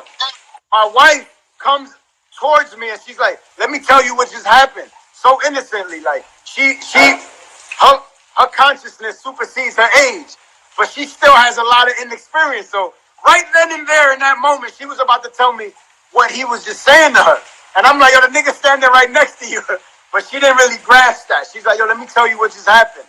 And then he's like, Natureboy's like, nah, hold on. We about to have a group discussion about what just happened. But clearly he didn't want her to tell me something. But she was dead ass just about to open up and express what just happened while she was getting some clothes off the line. You understand what I'm saying? Right. So when this is happening, he's like, let me have a meeting with all the couples. So he pulled all of the dudes to the side that have a wife. And he was basically saying, like, I love you. I love the couples here because I see myself in all the men. So when I see a woman with y'all, it's like she's with me because y'all and me, we got the same mind. He was breaking that down.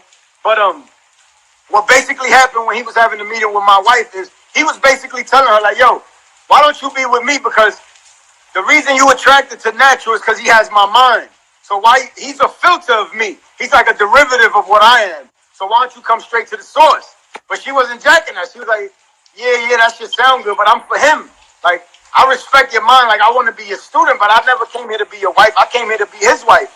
And what's funny is I thought he and I had established that previously. Like, yo, this is my joint. She about to come over. She's down for the she down for the cause. Like, she's gonna help us perpetuate this message. But I didn't know, like, he had an ulterior motive. Like, he's like, yeah, you could bring a nigga, but that's gonna be mine. But I ain't really, honestly, I didn't think that. You know what I'm saying? But let me say this to you. Because you probably didn't know. Maybe you ain't seen no exposed videos or something we did. You didn't realize that every girl he's with now, he took from another nigga that was already over there? Wow. So you didn't, I'm just throwing it out there. EJ was Olmec girl. Okay. That was Olmec girl. Like, it's because Natureboy act like girls came over there for him. That's not a fact. Natureboy was by himself. Niggas came, it's just like you. Niggas came over there with they women already. Natureboy took these niggas' girls, and eventually these niggas left, and the girls stayed. EJ, I got a picture right. Boy, know that she had a medical illness. I went there with. She did the pancakes. She flip-flopped on me as soon as we got there. She went to the next boy. Then she ended up coming back to me. I ended up putting hands on this woman out of my frustration. And don't get it twisted, like, I don't abuse women. I got 5 sisters, and I'll kill for them, and I'll die for them. But this young lady was just, like, flowing with the wind. Like, anything somebody tell her to do, she's doing. So I kind of... Now, pause, because I don't really know people and their names. So I would have to ask you, you know, from the best way I could connect so people could have a good understanding, too, because we don't never want nobody to put no words in your... Are you talking about the light-skinned girl who said that you hit her after y'all was interacting with each other? Mama 9 at the time. That was the I left with. But I was so frustrated dealing with her. Like, I felt like, bitch, stand up for yourself. Like, you don't want me, you don't want him. You just coming to us because niggas is telling you what to do. Like, I was so frustrated in that moment, and I got beside myself. When I'm more intelligent than that, but I just couldn't take it. Like, the weakness in her, I just wanted her to stand up for herself so bad. She wasn't able to do that. She ended up leaving anyway. You understand what I'm saying? She might have been there for a month in its entirety. Her whole stay out there was probably a month. But then when my wife vibrated, right, toward us, she was like the youngest one, the prettiest, in my opinion. Obviously, that's my wife. I'm a bit biased. I'm like, yo, she's pretty as fuck. But I didn't know, in his mind, he's like, all these women come for me. They come through y'all, but they come for me. And I understood everything he was saying, right? But me, I'm me. Like, I love who I am. Like, I have a chip on my shoulder sometimes. Like, I think I'm that nigga. Whether I'm down and out or not, I still feel like I could get through whatever situation I'm placed in. Right. This is what we have as a people. We're very resilient. So I'm like, that shit applies to all y'all motherfuckers, but my wife is for me. But I guess that bruised his ego when she stood up and she was like, nah, I ain't for you. I'm for natural. He wasn't really jacking that. So he started putting little bugs in my ear about her, like, yo, us are better without a woman, and she bougie, and this and that.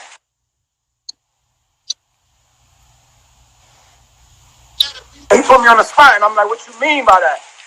And clearly, he just wanted to hear me say, because you've given me reason why not. You understand what I'm saying? But in that moment, I was trying to figure out, why is he asking me that?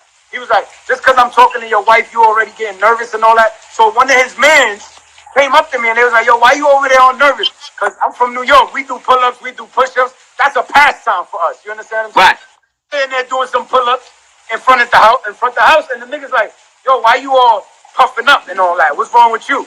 And I'm like, I don't know what you're talking about, dog. Because I was in my feelings. I'm like, yo, this bitch, I didn't even give my own wife the benefit of the doubt at the time. I was like, oh, she's just going to fall and crumble like everybody else did. I was like, I lost her. It was fun while it lasted. You understand what I'm saying?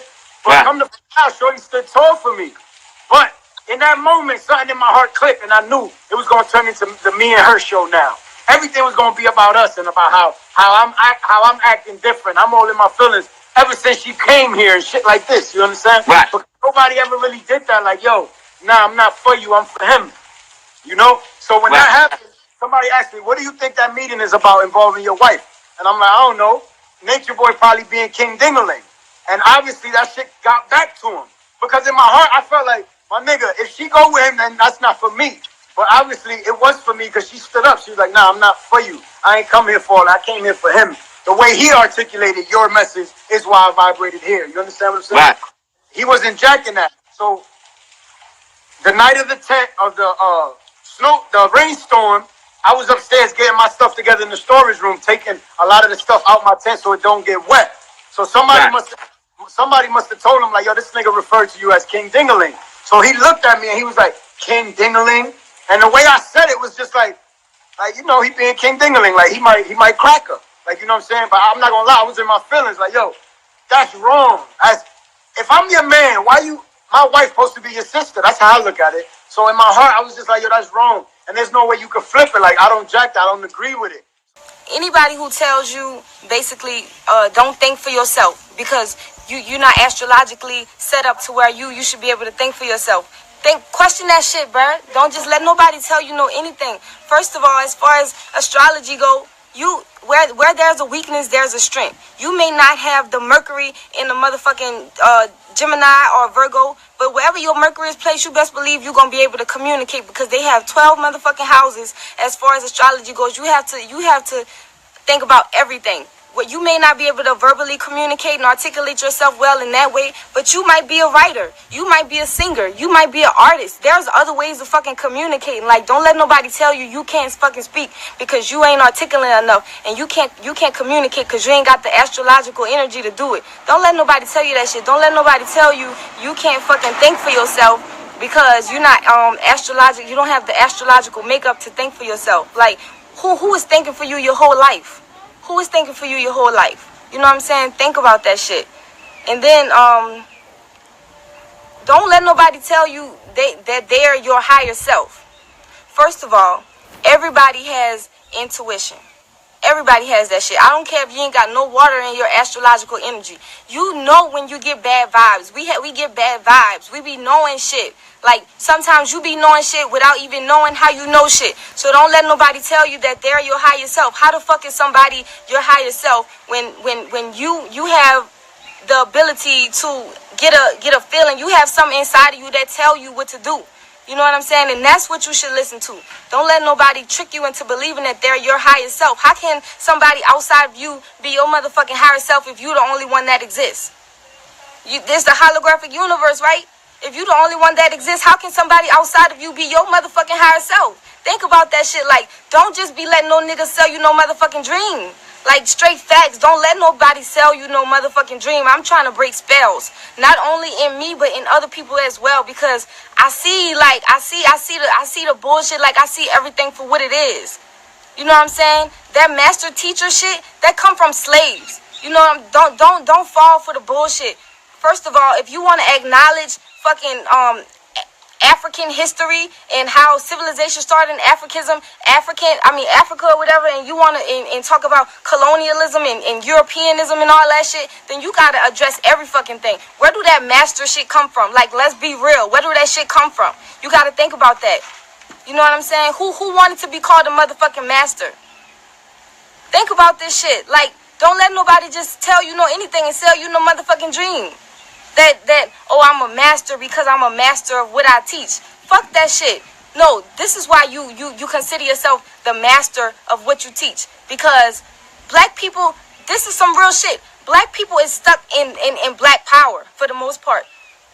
Y'all, most of black people, most of this motherfucking conscious community shit is stuck in black power. Y'all stuck in black power. So you right. A lot of people ain't really speaking what you speaking. So I can see why you call yourself the master of what you teaching. But nigga, this ain't your motherfucking information. This ain't your motherfucking information. Anytime you can go online and find the facts to back it up, that mean that you ain't created this shit. Like, this shit ain't yours, nigga.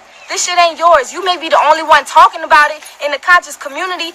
Okay, but nigga, you can't get the credit of being the creator of this information. It was already there. You just the one exposing the shit. And I appreciate that shit. A lot of shit I didn't know.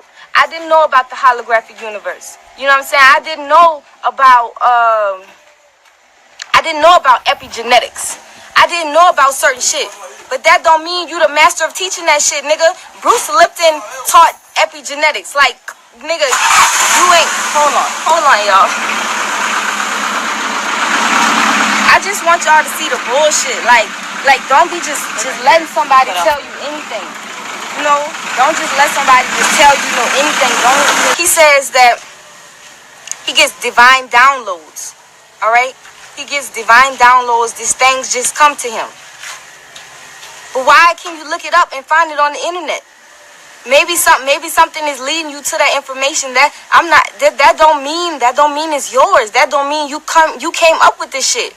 That don't mean that. You have to y'all have to think about this shit. Like, fuck that master teacher shit. That nigga, he ain't no master teacher.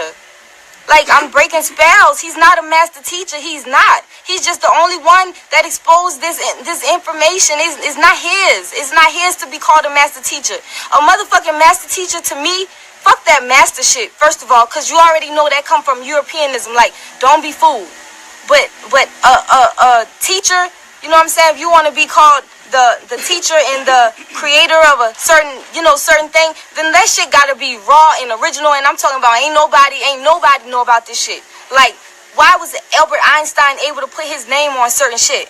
Why was Albert Einstein able to put his name on shit? Because he was saying shit that nobody else was heard of at that time. And he liked to quote all the time Eckhart Tolle. Why was Eckhart Tolle able to put his name on shit? Because nobody was talking about the shit that he was talking about at that time. And that's why these people was able to put their name on shit. But if you ain't created something, bruh, if you can so-called find on the internet the facts to back it up, it ain't yours. It ain't yours, bruh. And you can't receive no credit for that shit. Like I said, you done exposed that shit to the community. You know what I'm saying? People ain't know about that shit, but it ain't your information. And nigga at the time. You see what I'm saying? Like, fuck that shit. It ain't right. And what I said was the truth. Like, that shit just came out of me. Like, this nigga, he subconsciously, he has insecurities, okay? He has insecurities. That's the only. Why would somebody want you to call them, you know, your master, and want you to put them above you when if they didn't have insecurities in themselves? Think about that shit. Think about that shit. Like only an insecure person wants you to call them a master. You know what I'm saying? Just like a slave master. These people didn't even look at black people as human beings. They wanted to, they looked at themselves as someone superior to black people. You see what I'm saying? They looked at themselves as someone superior to black people. So they wanted to be called master and shit. Bruh, I was under a spell for a long time. Like, this nigga's constantly casting spells. He got a lot of people under spells, and I'm trying to break spells. And this ain't for no catchback, no revenge. I hate him. I'm not jumping on a bandwagon. No, bro. I'm speaking facts. I'm speaking truth. And I'm the only one that could do it. Because it seemed like ain't nobody else gonna be real enough to do it. You know what I'm saying? I used to question a lot of shit. And that's where issues came up with me. Because he didn't like me questioning shit. But fuck that shit. Like, something ain't right. You know what I'm saying? Something ain't right. And you gotta go with that feeling that you get. You know? Another thing, like that whole black woman is God shit, it's just I see shit that's just being totally abused. Totally abused. Like, you one way on camera and another way off camera, and I don't have no room to lie. I don't have no motherfucking room to lie. I don't care who believes me or not. I don't give a fuck. I really don't. Like, I'm speaking this truth. And if it resonates with you, fine. If it don't, fine. If you want to continue to live a lie, fine. I don't give a fuck. All I'm going to say is, why would I lie? What the fuck do I got to lose? Like, why would I lie? You see what I'm saying? And that's another thing. Polygamy, it should be more than about just sex. It shouldn't be just based in sex, based in feeding a sexual desire. It shouldn't be like that. You know, if you're talking about sisters supposed to bond and all of that, what about sisters bonding with the men? I want to bond with everybody. I love everybody.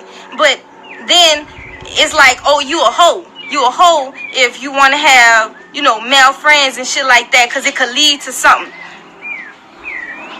But when you doing it, you're not a hoe. You just being a man's nature. So what it seemed like is that polygamy is wrapped around and based in feeding the needs and the desires of a man.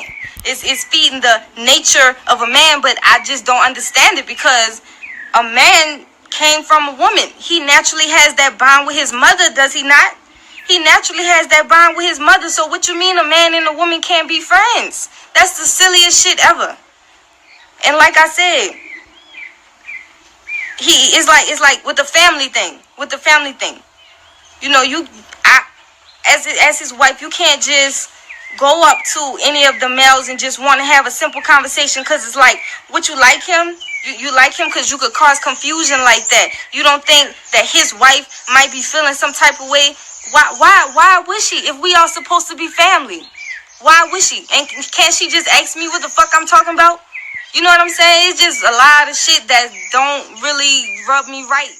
Back to Canada, mainly because of the safety of us. I don't want anybody getting hurt because I'm here. So I'm gonna go back there for now until I get things straightened out. And it's like, I came here to be free, and the beings that one didn't want any contact with. I didn't want any contact with them anymore. Like, they are still being possessive over me. Like, so why did you leave in the first place? We can't own. Why did you leave? Why don't you tell them why you left in the first place? Did I call you like, hey, come join us, be here with us? Am I controlling or manipulating your mind? I was gonna leave Canada even before I found nature. So you actually tried to, and I just felt like I belonged here. That's why I came here. Like, my heart just felt like this is my family, so that's why I came here. But I was gonna go. I had plans to leave the country even before, and then they tried to be possessive over me. So I got put on pills because I want to leave. So basically, her family, she's saying that her family just basically put you on medication because you try to leave. Like, she tried to go to Hawaii. before she got here. Yeah, I didn't know this. I didn't know, but I did ask her before she got here, do you have crazy parents? She was like, well, they don't matter. I'll throw my phone away, because we had someone here else that was white that got snatched out of here before. It's perception at the end of the day. It's how you look at things. And when I'm gonna go back to the reason why I came to Costa Rica in the first place. Because being here, I was fed up with this shit. I was like, I hate this shit. I hate this nut-ass lifestyle. You know what I'm saying? Because of my perception, though. It was because of the way I was looking at, this life, Some people might look at this life like, yo, I love Babylon. I love Babylon. Nigga, this the shit. You know what I'm saying? Some people look at the concrete jungle like that. They be like, yo, this is the shit. I love it. You know what I'm saying? But some people be like, yo, I hate it. I can't stand it, man. They putting shit in my food and my water and all of that. The environment fucking me up. That's your perception of it, though. It's in your mind. You know what I'm saying? You can learn anything you want to learn. Because I'm not going to be up under nobody. Nobody for eternity or whatever. I'm not going to be up under you. 7 months. I've been there 7 months. So I'm chilling, But nigga, if a kid, 7 months, say a kid just living with his mom, for 30 years. That ain't me. I'm not that nigga that's gonna be under somebody for forever. I'ma go grind and do what I gotta do on my own, nigga. I'm a hustler. I'm a fucking nigga. I gotta get it. I'm gonna do what I gotta do and show you that I can do it too. And not to prove nothing. I'm not here I don't fuck proving somebody. I'm just, nigga, I'm gonna do, because I know that I can. I know that I have the power to do it. Why sit around and be up under somebody else? When you can make the change too. You ain't gotta be in one lane, nigga. You create multiple lanes. You ain't gotta be just under somebody. I was a yes man. You know what I'm saying? At Costa Rica, nigga, I was the yes man. I'm like, yeah. Who won it? Nigga, ain't nobody gonna beat this information. You know what I'm saying? Because I really did. I really did resonate with it. Like what he was saying, I resonated with it. It's truth. I'm still not gonna, because that's truth. You know what I'm saying? And the truth is only true if it's true to you, though. You know what I'm saying? It was true to me. That was the truth to me. It's, you know what I'm saying? Some of it still is. You know what I'm saying? The facts, the objectivity, it's fact, nigga. That's true. You can't go around that. But when it comes to the subjectivity, I don't fuck with all that. Fuck how you feel. Okay, that's what's up. I respect it. I respect how you feel, how you look at something. Okay, cool. That's cool. I ain't never look at it like that. But you do. Fine with me. That's cool, bro. But, nigga, you know what I'm saying? And that's the reason why I left, because I just felt like, it was just my time to go. It's an expiration date on a lot of things, on everything, on life, nigga. Whenever you feel like you done with life, nigga, move on to the next motherfucker. You know what I'm saying? I went there, I learned I learned a lot there, I really grow. Like, I really, I feel like I expanded my mind, and Natureboy helped me with that, because it's like so much, philosophy, so much facts and shit behind life and all of that, that's cool. I learned about DNA and holographic universe, epigenetics, a whole bunch of shit. I learned a whole lot, but I started going a little deeper. I started like, why? Does this shit matter? You know what I'm saying? That's why I started asking myself. I'm like, yo, do this shit really matter to you? If it matters to you, if it matter to you, then it matters. You know what I'm saying? Nigga, that's your truth. Fine with me. But when I was looking at, I went deeper. I was like, I started realizing that it's all in your mind. I started realizing that it's perception at the end of the day. It's how you look at things. It was just my time to go, It's an expiration date on a lot of things, on everything, on life, nigga. Whenever you feel like you done with life, nigga, move on to the next motherfucker. You know what I'm saying? But listen, man, like, it ain't the end of the world. It ain't life. When you done with life, it ain't the end of life, nigga. You still going. Keep going. Live your fucking life. When people leave just because they tired of it. People don't leave unless they tired of it. And some people, they get convinced to stay. you know, through the 4-hour-long lecture. Most people there have been like, yo, I'm out. And it would be like a 4-hour lecture. You know, some people stay, some people leave. You know, it was always along those bases.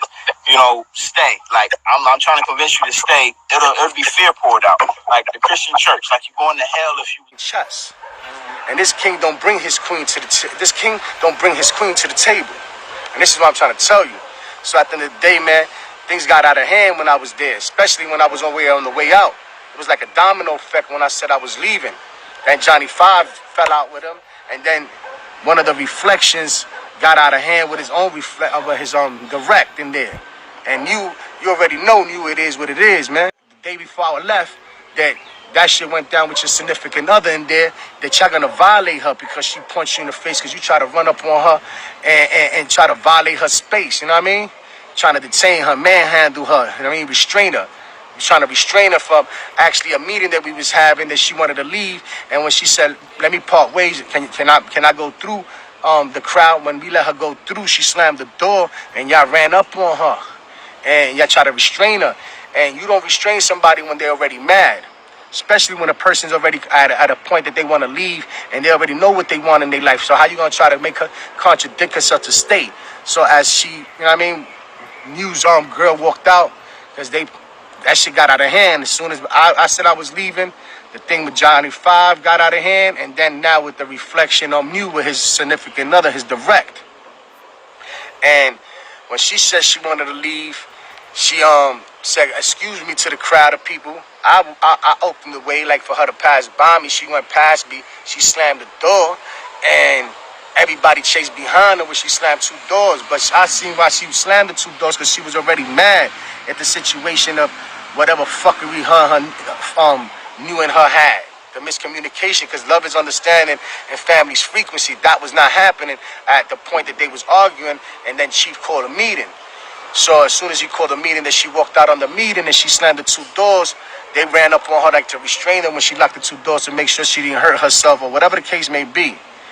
And when they opened up that door, you had went in and he got punched dead in his face, and he started tug of war with her, even though she's pregnant. That shit didn't make sense. So it already was like 5 people in front of me. Me and Chief is behind, and the girls is upstairs, and Nana's in the background, and they trying to restrain her. And I'm like, what is the point of restraining a woman who's pregnant at that? And try to violate her space, man. It's like putting a hamster or a fucking guinea pig or a rabbit in the corner, and they don't want to be bothered, and they feel like it's going to be harm. What's going to happen? He's going to attack you. Okay, what kind of sweet animal you corner and actually wants his space, and you try to violate their space, man. You in my space. So now, New's girl, his wife, whatever you want to call her, man, over there, man. His direct, his goddess. It is what it is. And it went down sour. And I was not promoting that. So going down sour like that, they try to take her out the house and restrain her into the 5 warriors. And as they trying to get out the room and try to escort her out the property, they trying to escort her without no phone, with no money. They try to take her to the van and actually throw her in the van and escort her off the property and throw her. I don't know where they was going to throw her at, but it was not making sense to me as all this commotion was going on there. So I was just falling back, just recording what it is, recording it actually subconsciously and consciously aware of what they was doing was not adding up to what the fuck we was what we was there for. So it is what it. I'm like, wow, if this is what y'all doing, first you came sideways at me for some fuckery shit that True was talking about, but after you got that B&B, you came at me, but you ain't come at me when I actually flipped out on True. Behind talking about give the girls space, man. What space you talking about to give these girls if I'm not in their space, man? I protect and serve everything that's life, especially my brothers and sisters at that. My day one niggas from the hood, from where I come from, that they call Babylon the city, because Babylon is a thought, know how I give it up, man. No man stands behind, no man stands down, no man stay, ain't no man gonna stay left behind. We're gonna make sure everybody makes it. Everybody gets everything even, Steven. Everybody eat correctly. Everybody eat an even meal. So at the end of the day was, when I seen all that shit go down, that they escorting the girl out, and his girl, his direct, what was happening was they couldn't control her because they was trying to take up 100 flights before they threw her in the van. And before they threw her in the van, you know what I mean? Because she was just kicking and all that, going up the stairs, she got loose. getting loose. New was in front of her. She punched that nigga dead in his face again. Boom! He punched her in the face. I'm like, wow, Nature Boy, Master Chief, Nature Boy, Master Chief says, yo, don't hurt her. What you mean don't hurt her, man? He just punched in the face, man. That shit don't add up to what we doing here. So at that point, they was already restraining her, trying to take her up the stairs. That commotion stopped. They take upstairs. The neighbors is recording this, throwing her in a van. Then one of the reflections like, oh, they recording this. They recording this. I'm like, what you mean they recording? Let them record it. We ain't doing nothing wrong. Why you worrying about people recording us? Let it be. So as they was recording, they stopped that. They let her stay in the van. Everybody came back into the B&B, locked all the doors, and was like, yo, don't let her in. Not letting her in, she ran into the neighbor's house trying to connect with her family. I don't know what made her come back in, because I was about to walk out and see where she was at, just to even help her. But then when I see her come back back downstairs, knocking and copping the fifth, like she was the problem, but she was right. But she's like, yo, I just want my belongings. I want my money. I want my belongings. I need some money. I need my phone. I need my property, this, that, and the third. They was like, you don't got nothing here. You don't got no money. Your phone got taken in the raid over there in Palenque and Chapas when they was staying in that B&B over there renting that spot. You know what I mean? They was renting that spot, and when they got raided, everybody's phones got taken, because I went over there too to get their belongings back, and they had to go to because they was still had an investigation. They was still under investigation, and by being in investigation, it was gonna take them 3 months to get their property back. So we was trying to get a lawyer to see if they get the process done faster, and the process still was gonna take at least 89 days, whatever, 2 months to get their property back. So they decided to leave that. So when the girl wanted to leave the property,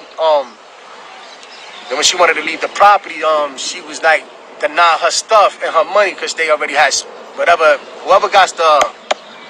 whoever controls that money, Solar, who controls that money. She was like, yo, can I get some bread to leave at least? Can I get my phone? Can I contact my family? They didn't want to give her phone to contact her family. That's one. Two, they didn't want to give her they gave her belongings, a passport, but anything else was deaded.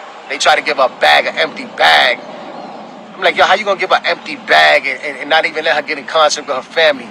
So as she comes back down from the neighbor's house, she's telling them this, and they trying to they convincing her to stay. She convincing her. She says, oh, then I cannot stay until the first, so I could get my money and leave on my own. They said, now you can't stay. You got to leave now.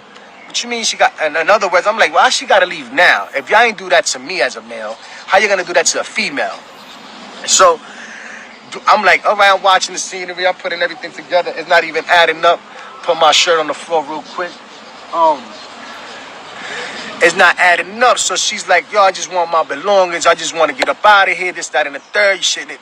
Nature Boy's like, yo, Master Chief is like, you ain't got nothing here. You ain't got no money. You ain't got no phone. Your phone got taken in the raiding. That money you gave, you know the budget is low. So that money we don't have. What you mean you don't have that money? If you have money to send me back to Babylon on the plane, and then you try to play me with $25 to send me on a fucking on a bus route to Costa Rica, but I rerouted myself and went to Honduras before I got there, because I'm in my own journey that I had to get my brother to send me money out there at the same time. So I said, you can hold your little $25 with the situation with me and him, but that's not even here there. Now the situation with you and his direct was out of control. So the reason why they got rid of me is because I was not respecting the rules of the house. That's what they kept saying, because they wanted me to bow down to something that I was not even wrong. All right, I apologize for disrespecting him in front of his girl, but I ain't apologizing for what I stood for, because this fuckboy nigga was actually feeling some type of way about I don't know who. The female talking about giving him space. Ain't nobody space. Ain't nobody want none of them girls anyway. I don't give it up like that. Me and you ain't gonna give me one of your wives, and I'm gonna be jumping for joy like, oh shit, because Chief gave me one of his girls. I'm happy for that. Nigga, I ain't none of that, B. I ain't playing them rules over here.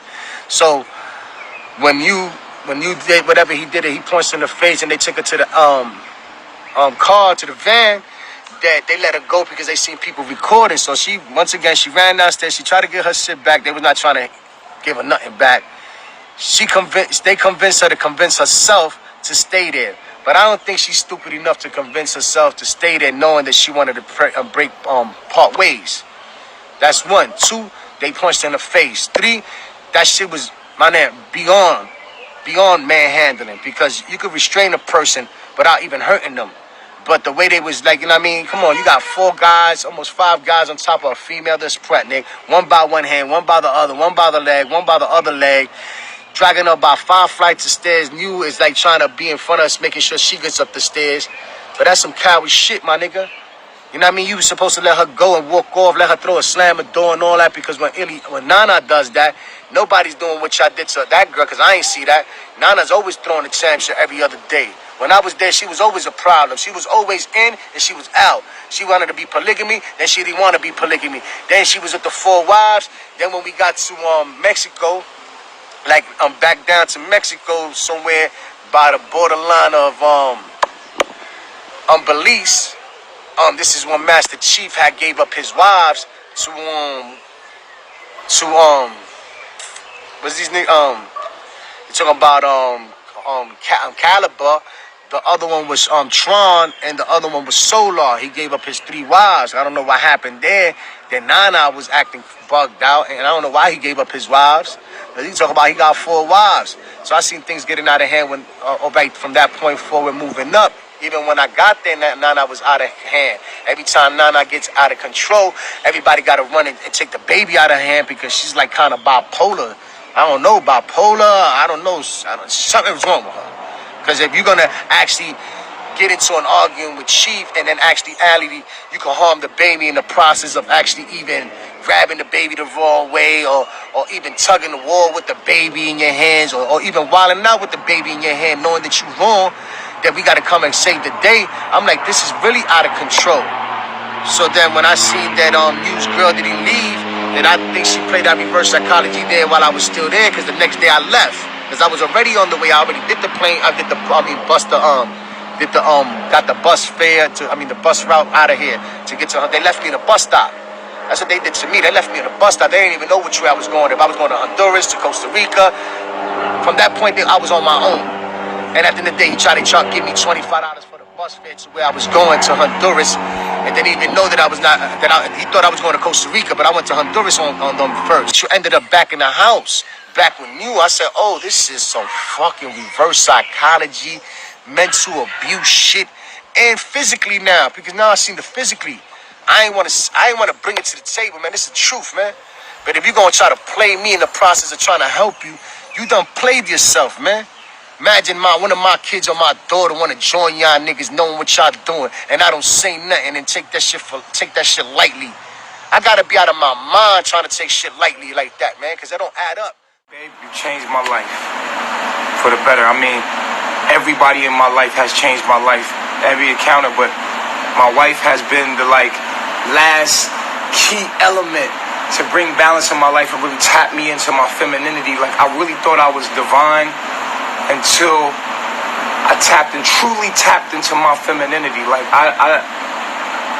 I'm no longer master teacher no more. Like, we gonna make that public right now. It's no longer a master teacher. If you want to call me master teacher because you feel like I'm a master teacher, that's fine. But from now on, my name is, and I'm just an enlightener. I'm just Natureboy the enlightener. I'm your enlightener. If I enlightened you, just call me your enlightener. Like, yo, he enlightened me. This is my enlightener, you know? When I look at Natureboy exposed videos, some of the stuff is bogus, but a lot of the stuff is my demons. And the people that was in my life, from Yaya to Phoenix to Omac, I just want to say I'm sorry if I hurt y'all feelings, man. I apologize. Like, I want to say today that I ask for your forgiveness for hurting y'all. Everybody I ever hurt, BP, I apologize. I'm sincerely sorry. I hope that y'all forgive me, and I hurt y'all, and if I hurt you in any way, and I feel like I did, because my message was divine, but my approach and my delivery probably hurt people. My message is divine, but my ego has gotten in the way of my message. My wife has talked to me in a way, and the people in my life right now have been divine reflections of me and have been able to break it down in a way to me to help me understand that I was wrong in many ways. And I'm growing, and I want y'all to know that. And I want to apologize to all my reflections. I never meant to hurt you, and I know I did, and it don't take back the fact that I hurt you. And I was just trying to help. I was trying to push people. I was giving masculine energy. I wanted y'all to get up as a movement and get right and get, like, you know, I was trying to push, and I kind of hurt in the process. My wife taught me compassion and empathy and gentle. Be gentle. And then one of my reflections in my life, Willow, she said, your words are already the truth. They're already powerful. You don't need to scream them. And you have to be more with poise and have more control over your passion. And she was right. And so the brother said I was a fraud. And he's right, because a fraud is someone that is displaying something that is not, like is being something that he's not truly is. I'm not being my true self if I'm in my ego to the point where I'm damaging people with my message. And so I just want to say that to young Pharaoh, I apologize. To Dr. Sebi, I disrespected the great Dr. Sebi. Was a beautiful person. If I disrespected y'all in any kind of way talking about Dr. Sebi, I apologize. Y'all don't gotta take my apology, I get it. God forgive, y'all don't, right? I believe we are God though. So I mean, I feel like I'll forgive y'all. Like anybody that y'all hurt my feelings, man. Y'all hurt my feelings. And I responded to you with hurt feelings. I responded in my ego. In my ego as far as, because you can only have, you always have an ego, but I had a bad ego in responding with anger and masculinity. Even though masculinity is divine as well, I was not balanced until I met my wife, until I met the people in my life. Everybody. The new dude I met, Nate the Great, man, that dude is humble. That dude taught me. You know what they say, like, my wife, she's so humble, like, she's so, like, soft-spoken and humble, like, she really teaches me without knowing she's teaching me. Like, you know what I mean? Like, it's like, just her being in my life is showing me everything I'm not. When y'all got out of tune, nigga, I checked the ass. The fuck wrong with you, nigga? Fucking right, nigga. When y'all got out of tune, or any of y'all got out of tune, when I check you, cause that's me, nigga. That's me. You in my world, nigga. You in the jungle now. Fuck when we ain't in Europeanism, bitch. That's right, nigga. Fuck wrong with you. You in the jungle now. You can't call a white man no more. You gonna be in tune or get the fuck out of here. You can't call a white man on me out here in the jungle. You gonna respect and be disciplined or that get the fuck out, bitch. Fuck out of here. You gonna respect mama. You gonna respect the laws of nature, or you gonna get the fuck out of here. He's abusive. Yeah, that's right. I guess I am abusive, cause every time you got out of line, I checked your bitch ass. I check a nigga. Don't I check niggas? Niggas came here more alpha than me. I checked they ass, nigga. They niggas got the fuck on cause they couldn't. Yo, my nigga, it's been niggas that came here that they was alphas, and I checked them to their face, homie. Like, hold up, bruh. For real, some real serious shit. Niggas got all quiet and shit. Niggas know who they are. Ain't no hoe in me, nigga. I don't give a fuck if you a chick, old woman, new woman, nigga. I don't give a fuck who you are. If you around me and you don't respect the laws of nature, my nigga, we gonna get into it. That's it. Cause I work for mom and I'm in order, nigga. I don't play that shit. I'm structured like that. So when Yaya ass get out of order, she wanna bring them demons, I check the ass. Hard. But when she was in order, I was sweet as pie to her. I did everything for her. I bowed to her. I praised her. Long as she was in order, she got what she fucking needed from me. You understand? When she got out of order, I checked that ass, homie. That's what the fucking man supposed to do. Supposed to check your ass. You don't like it, fuck you, nigga. Damn! So, I never really did get fully comfortable while in Costa Rica. I was always searching for that, looking for that comfortable place. So that's why I moved around a lot, and I noticed that every place I went to was pretty much the same. Like, the people were the same, the energy was the same, everything was the same, and I was back at square one again. Like, maybe let's try this place, let's try that place, let's try that place. But then eventually, I was just like, I just can't see myself living here forever. And I noticed myself like calling home like every day, just talking to my family, talking to my grandmother, talking to my mom, talking to my sisters, like every single day. So I was like, I guess this would feel like to be homesick, you know. And then it's funny because a few months ago I was like, I want to go home. At the time I'm still thinking like I'm going to be living in Costa Rica for the rest of my life. So I'm like, I want to go home in October. And it's funny, like I didn't even realize how powerful my manifestation is, because I said this in, what was it? I think it was July. I said I want to go home in 3 months. I was like, I want to go home to visit in October, because fall in New Orleans is my favorite time of the year. So I was like, I really want to go home around that time. I want to go home in October. And I went home. I came home in October. So I found that funny. I had forgot all about it. I forgot I even said that. But it's funny I said that because it really happened. So if you're a powerful manifester, you better watch what you be saying, because that shit's going to happen. As far as location goes, because like the tropics, you know, you closer to the sun, you getting that direct sunlight, and so the food is supposed to be better and things like that. And honestly, from my personal experience, I can't speak for nobody else, I had all my what you would consider awakened experiences, conscious experiences, whatever like that. My abilities, they all activated in the States, like here, right here in New Orleans. Like all my abilities activated right here. My visions, my dreams, my telepathic communication, psychic ability, like all that shit activated right here. And when I went to Costa Rica, I was looking to have, or went to the tropics period, because I was in Honduras first, then I went to Costa Rica. And when I was there, I was looking for my shit to be like activated, like popping even harder. But it seemed like actually my abilities had kind of like shut down when I went there. And I know why that is, because I started to believe in a person more than myself.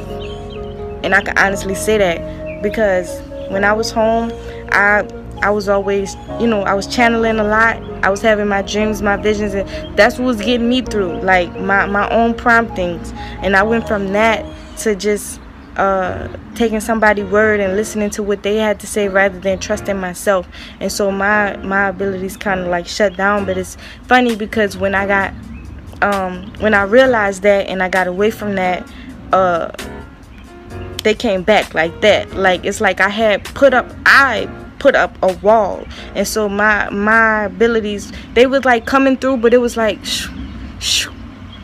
when it used to be like you know. If I think the only way you will understand what I'm saying is if you could resonate with that, you know. So like I said, when I was there, it's like my shit had shut down. But now that I'm, you know, I got away from that, and I'm by myself, and my mind is clear. Now I'm like, it's back, and it's even stronger. And so I'm happy for the experience I had out there in Costa Rica. But am I looking to go back anytime soon or whatever? Actually, no. Actually, I want to travel many places. I said that before. I want to travel a whole bunch of places. I don't believe location matters as far as consciousness, awakeness, awareness. I don't believe that, because like I said, I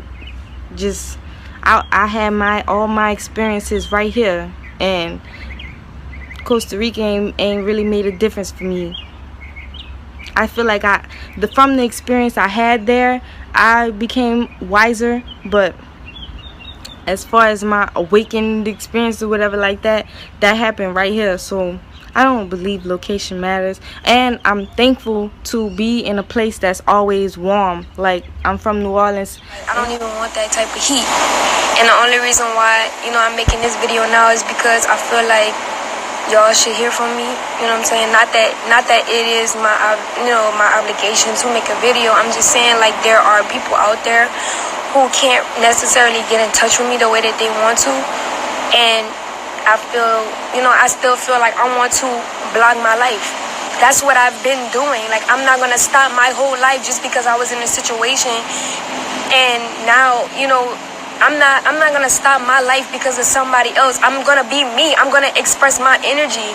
Like, ever since I was a kid, man, it's like I'm trying to express me. I'm trying to express who I really am. And I'm not letting nobody hold me back no more. Like, I got shit to say. I got shit to do. I got a life to live. And if I was vlogging before you, I'm going to still vlog after you. Like, and it ain't even no shade. It's just like, it is just the reality of the situation. You know what I'm saying? I'm going to be me. I'm going to be me. And I am a social person. I was already online. And I want me to be out there so I can express myself, so that I could attract the people to me that actually think like me. You know what I'm saying? I'm looking for a group of friends. You know what I'm saying? I'm looking for, people who think like me. You know what I'm saying? And at the end of the day, whether you agree with me or not, I mean, we got our own life to live, baby. You should just, and for everybody, it's for everybody. You should go live your life the way that you see fit. Like, for real. You know what I'm saying? And at the end of the day, it is what it is. She really make me understand, like, look, girl, you really gotta love yourself. Like, you can't be loving everybody else more than you love yourself, because you gonna get hurt at the end of the day, and you gonna be out here down bad. You gotta love yourself. You gotta give yourself the best. You gotta have standards. You know what I'm saying? And if a nigga don't respect you, whatever it is, friend, boyfriend, husband, it don't matter who it is, girlfriend, it don't matter. If they don't respect you as a person, or your mind, they don't respect your mind, then what you gonna keep being in a relationship with somebody that don't respect you? That means you disrespecting yourself. So at the end of the day, you gotta build a life that you want for yourself. You gotta start attracting people, get rid of the people that don't respect you to start attracting people who do. And you're going to run into frogs at times. You know what I'm saying? Like, you're going to run into frogs. You're going to run into people who necessarily, you know what I'm saying? But it was for a lesson. It was something to learn. It was something for you to figure out. But that's not the end all be all of your life.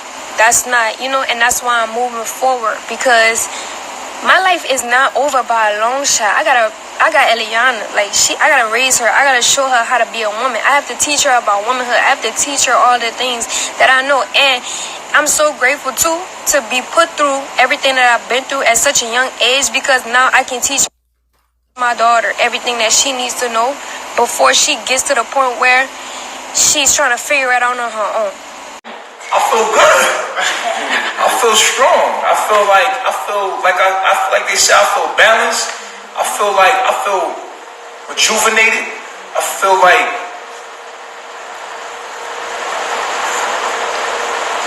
now I know what I was missing, and I know the value of my woman. You feel me? I know like, yeah, sometimes something needs to get taken away for you to understand the value of it. You understand what I'm saying? It's quality. You know what I mean? Not saying nothing against the other woman. It just ain't the woman for me. You feel me? It's my woman. You know what I mean? And I didn't know that until I ain't having it. She came back and just, I feel like I'm in heaven. That's it. I just feel like I'm in heaven. Period. That's what it is. Let's go to the next question. So, are you going to remain monogamous? Absolutely. I'm going to be doing videos on monogamy because I feel like it's a lot to it that I want to get into that I didn't understand that she brought me to. And who would have thought this beautiful little angelic woman would be just enough to put me to my knees, you know what I mean? Because I'm a you know, I'm a force, you know what I'm saying? Like, I'm a force to be reckoned with myself, and I could be reckless, you feel what I'm saying? And she just bring balance to my whole. The funny thing is, she got a tattoo on her back. Let me show him the tattoo. My little angel right here. It's funny. She got this on her back, and that's exactly what she represents. Balance. Like, she brings balance in my life, because my energy is a very powerful energy, but it's a rambunctious energy. It's like electricity without grounding. It's a live wire. You know what I'm saying? And like, that's what I am. I'm a live wire without the grounding. You know what I'm saying? So she ground me like, you know what I'm saying? You know. And so, as far as the monogamy goes,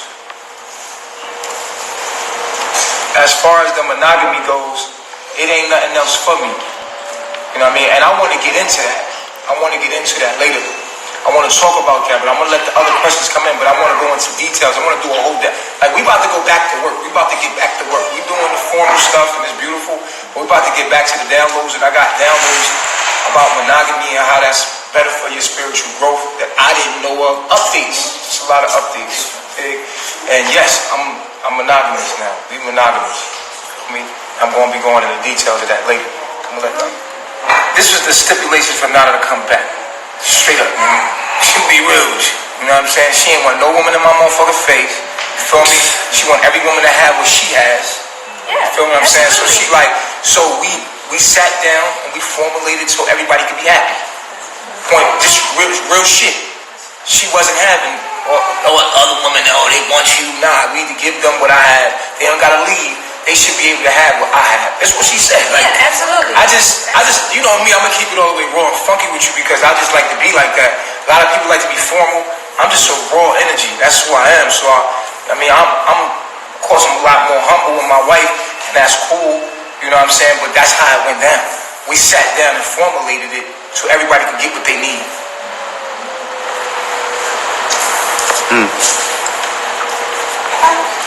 Okay. So everybody, well, here, let's go to this one. Have you talked to Olmec? No. For what?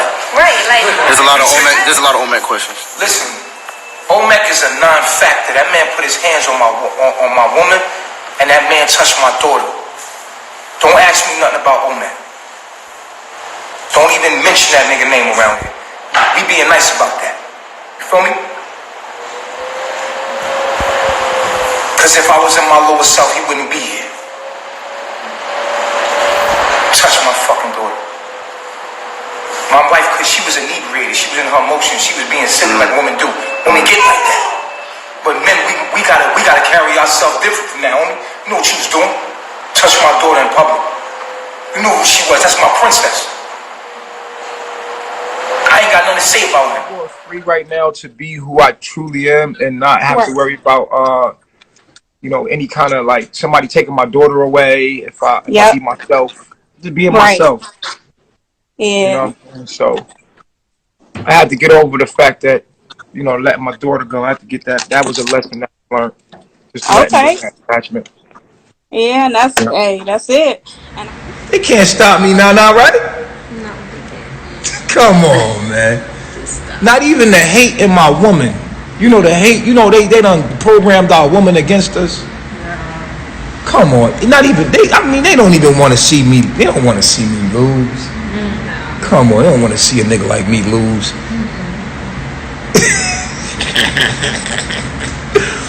Oh man, they mad at me. Are you mad? They said, nah, not mad as fuck. Come on, man. It's your time to represent. You've been doing good. No, because she been doing so good off camera, and you wait till we get on camera to do this. I'm not doing anything. I already said what I. Nah, but your vibe is off though, man. This your moment. You been acting all like she been with the shit off the camera. Off the camera, she been with the shit, right? Organizing everything. She get on the camera now. She. What's the I didn't do anything. Hey, look in the camera. Look in the camera though. Look at the people. They not believing you. I'm not believing. That's on them. I don't. I That's know what not I'm on doing. them. I know what I'm doing. I know what I. Yeah, but come on, for the people, when we live, that ain't the time to be showing like I don't fuck with this shit. That's just like some snake shit, some double agent shit. Come on, man. Why you with that shit, man? We supposed to show these people how it's done. This the time right now to step up. You feel what I'm saying? She alright though.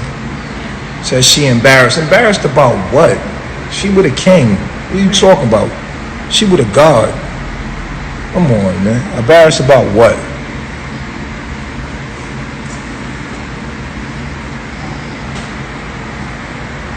Talk to the people, man. I said what I felt like. Say it again. I just feel like what I'm going through is what every other black woman that is going through. Look at the camera and talk to the people. That's what I feel. I just feel like I just feel the resistance that's in the black woman. I feel it. I don't feel no resistance from these black women back here, y'all. They have a whole another set of stuff that they're dealing with. You know, so it just is what it is. Everybody in the world knows that polygamy is something that sad. But I'm just saying, like, I'm not sad. This is what I want to know, right? This is what I want to know, right? What is being sad or? I'm not sad about anything. Ain't no fucking struggle. I'm not sad. It ain't no struggle because these bitches out here doing it anyway. They don't know they doing it anyway. You feel me? It seems forced. I know it seems forced, and that's the fucked up thing about it. That's how she trying to make it come across right now, dogs. And that's fucked up. You doing that to me, cause it make it seem like you being forced to do some shit. I'm not being forced to do anything. If I was being forced to do something, you gonna do that to me? You see me? I'm shining out here, looking good on this camera. You gonna do me like this in front of 500 people, dog? Making it look like I'm forcing you to do this shit. And you came back to me. Like, come on. They always trying to keep me down, trying to make me look bad. The devil always trying to do some shit, man. The fuck, man? Y'all done seen this woman leave, come back, leave, come back. Come on, man. Cut it out, man. You feel me? We straight, dog. You wait till you get on the camera to do this shit, man. This shit fucked up, man. I look good, don't I? Sure. Look good. I look good though. We doing me. We doing good. I just need a dark chocolate joint. Why wouldn't you want to be with something that's building something that's legacy? You feel me? Where will you be from 5 years from now? I'm gonna have a whole bunch of children around me, looking like a big chief with a whole village, like an African chief. Like an indigenous chief with a whole bunch of children. You feel what I'm saying? You know, I feel good about that. You know what I'm saying? We look good. Everybody taken care of. Everybody good. You feel me? That's awful.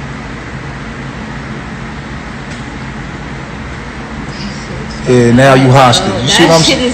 It's fucked up, right? Because she doing that on, like, why are you doing that? They're gonna be like, oh, she held hostage. Like, you got to explain, no, you can't do that to me though, ma.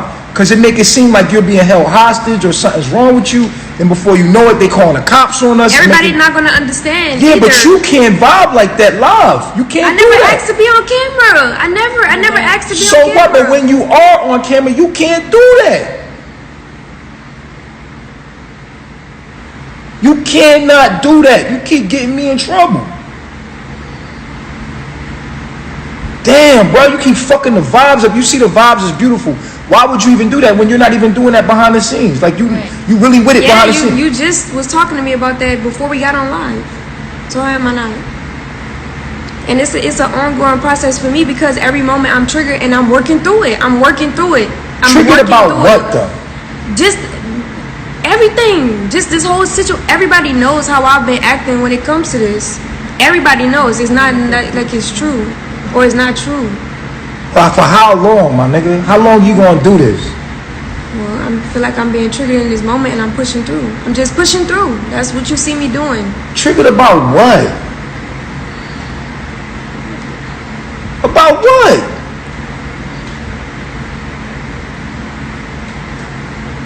Just accepting the nature of a man. Don't you like men? Yeah. So how you not gonna accept the nature of a man? I am accepting it. I'm just accepting But it's been 3 years, Nana. It comes from 3 years. We got a whole daughter. Like, at what point will you stop being triggered and start really getting used to the idea that this is reality? Like, I am getting used to it. God damn, but why you doing this all live then? I'm okay.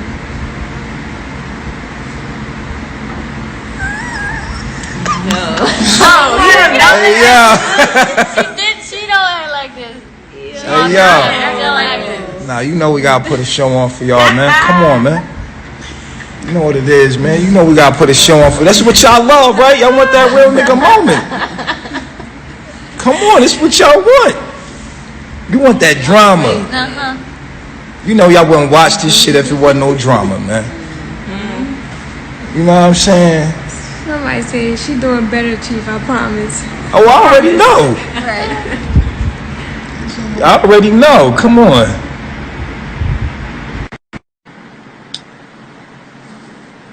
Love and Flip Flops season 22. You know what it is. First person that's going to become your enemy going to be your family members. Because those are motherfuckers that you got to face first. You got to let them know, look, I'm about to join CarbonNation. You about to what? He got you brainwashed? Don't worry about it. Da-da-da-da. And you see Velvet, she gonna go into history and have the worst kind of hell. Because she betrayed the Christ. She gonna have it the worst. You understand what I'm saying? Because what she did by going back to Babylon has made it harder. And it's like the gates are closing for people to even come into the kingdom of God. And she played that role. Now when her life shit come back up, she gonna be fucked up. When she find out in the end that she was actually walking with her higher self. But she knows it. She will have the worst hell. The worst hell there is. And she will not be remembered for nothing. Wither away in the wind. This is legacy. The next Christ that you will hear about written in some book in the future will name be Eligio. Will not be Jesus. Anyone who loves their father more than me is not worthy of me. Anyone who loves their son or daughter more than me is not worthy of me. This is why I tell you I don't got to give a damn about a Velvet or a goddamn Eliana or a child. I've sacrificed 4 children for the kingdom of God. Huh?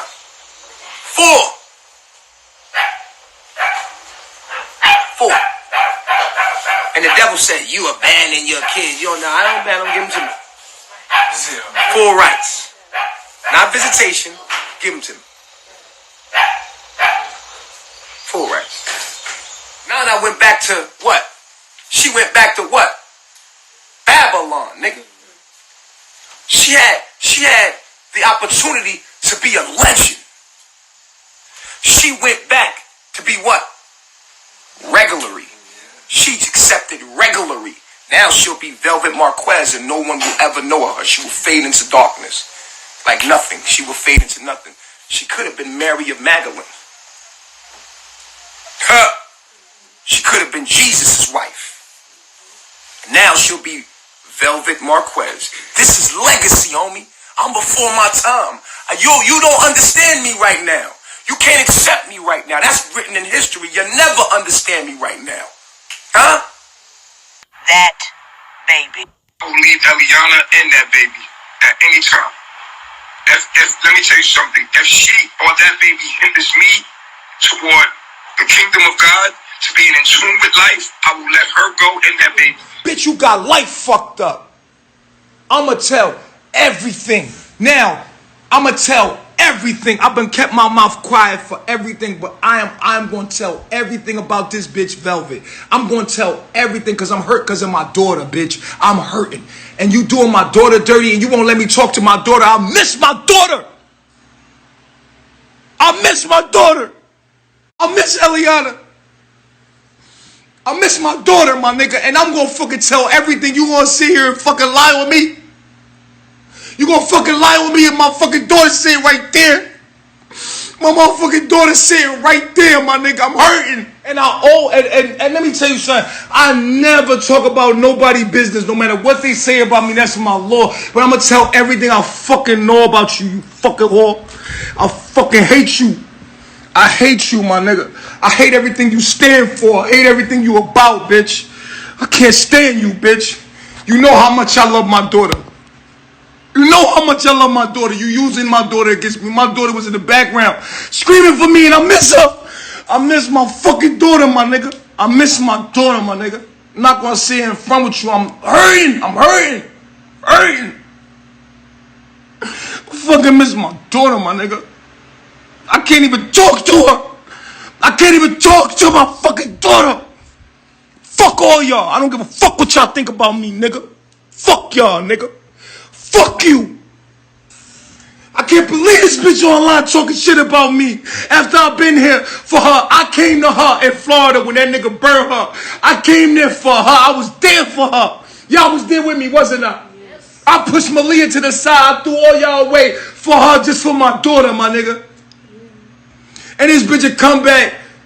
I dare you come back, disrespect me in front of my daughter like that, bitch. You got God's wrath after you. You got God's wrath after you, my nigga. You got God's wrath after you, my nigga. I swear to God, it's war now.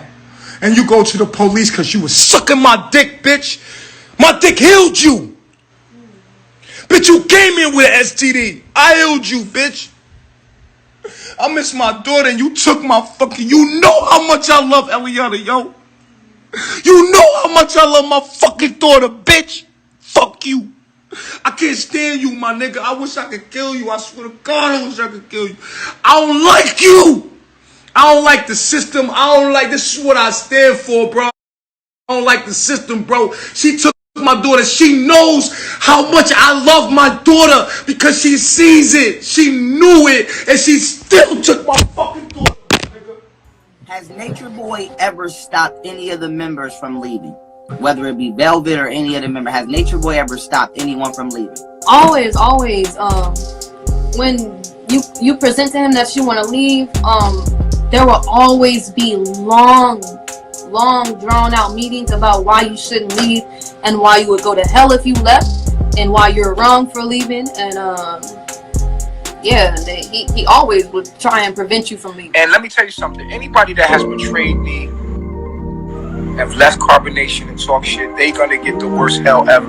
Could you imagine that you was with me and you betrayed me and you get to the other side and then you know it all and then realize that yo, you was right there, nigga. It's one thing to be watching me online and shit. It's another, the whole thing to come here and knew the truth and heard it and denied me.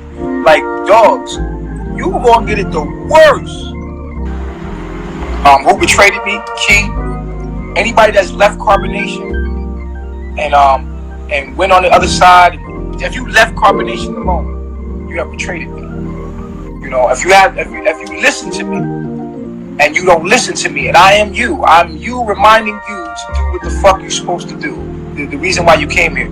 If you do not listen to me, you are going to go to hell. Key, Rambo, all of them, they're gonna go to hell. They're gonna go to a very terrible place. You know what I'm saying? If they don't repent in time, you know, it is what it is. They know who I am. Feel the human side of it when it's like the betrayal, my nigga, like, you know what I'm saying, like, the scandal, you know what I mean, and then, Lola or Liberty, she just left, like, this girl just disappeared, my nigga, like, out of nowhere, like, why you do it like that? You could have said, yo, we want to lease you, and it's like, little shit be happening to me, and I'll be like, why the fuck would you do that? Like, why'd you do it like that? Like, you know what I mean? It's just honorable the way things were done. And it was like, alright, so I gotta deal with that. That's extra. Wow, shit, bro. I can't see my daughter. She took my daughter in the middle of the night. Yo, bro. When she took my daughter, I was asleep, and I woke up and they were gone. Like, I haven't seen my daughter since. Like, I woke up and they were gone. Like I woke up and they were literally going out of bed. Like I don't know where they went. They gone, and then before I know it, they on the other side. She's talking shit. Daughter again, bro. I never see my daughter again, bro. Has But he he ever says figured? it's No, go ahead. Go ahead. he Go would ahead. he justifies that by saying he has to make sure that he did the right thing in the moment by ensuring that you knew that you were doing the wrong thing. That's his job, to make sure you know you're doing the wrong thing before you go.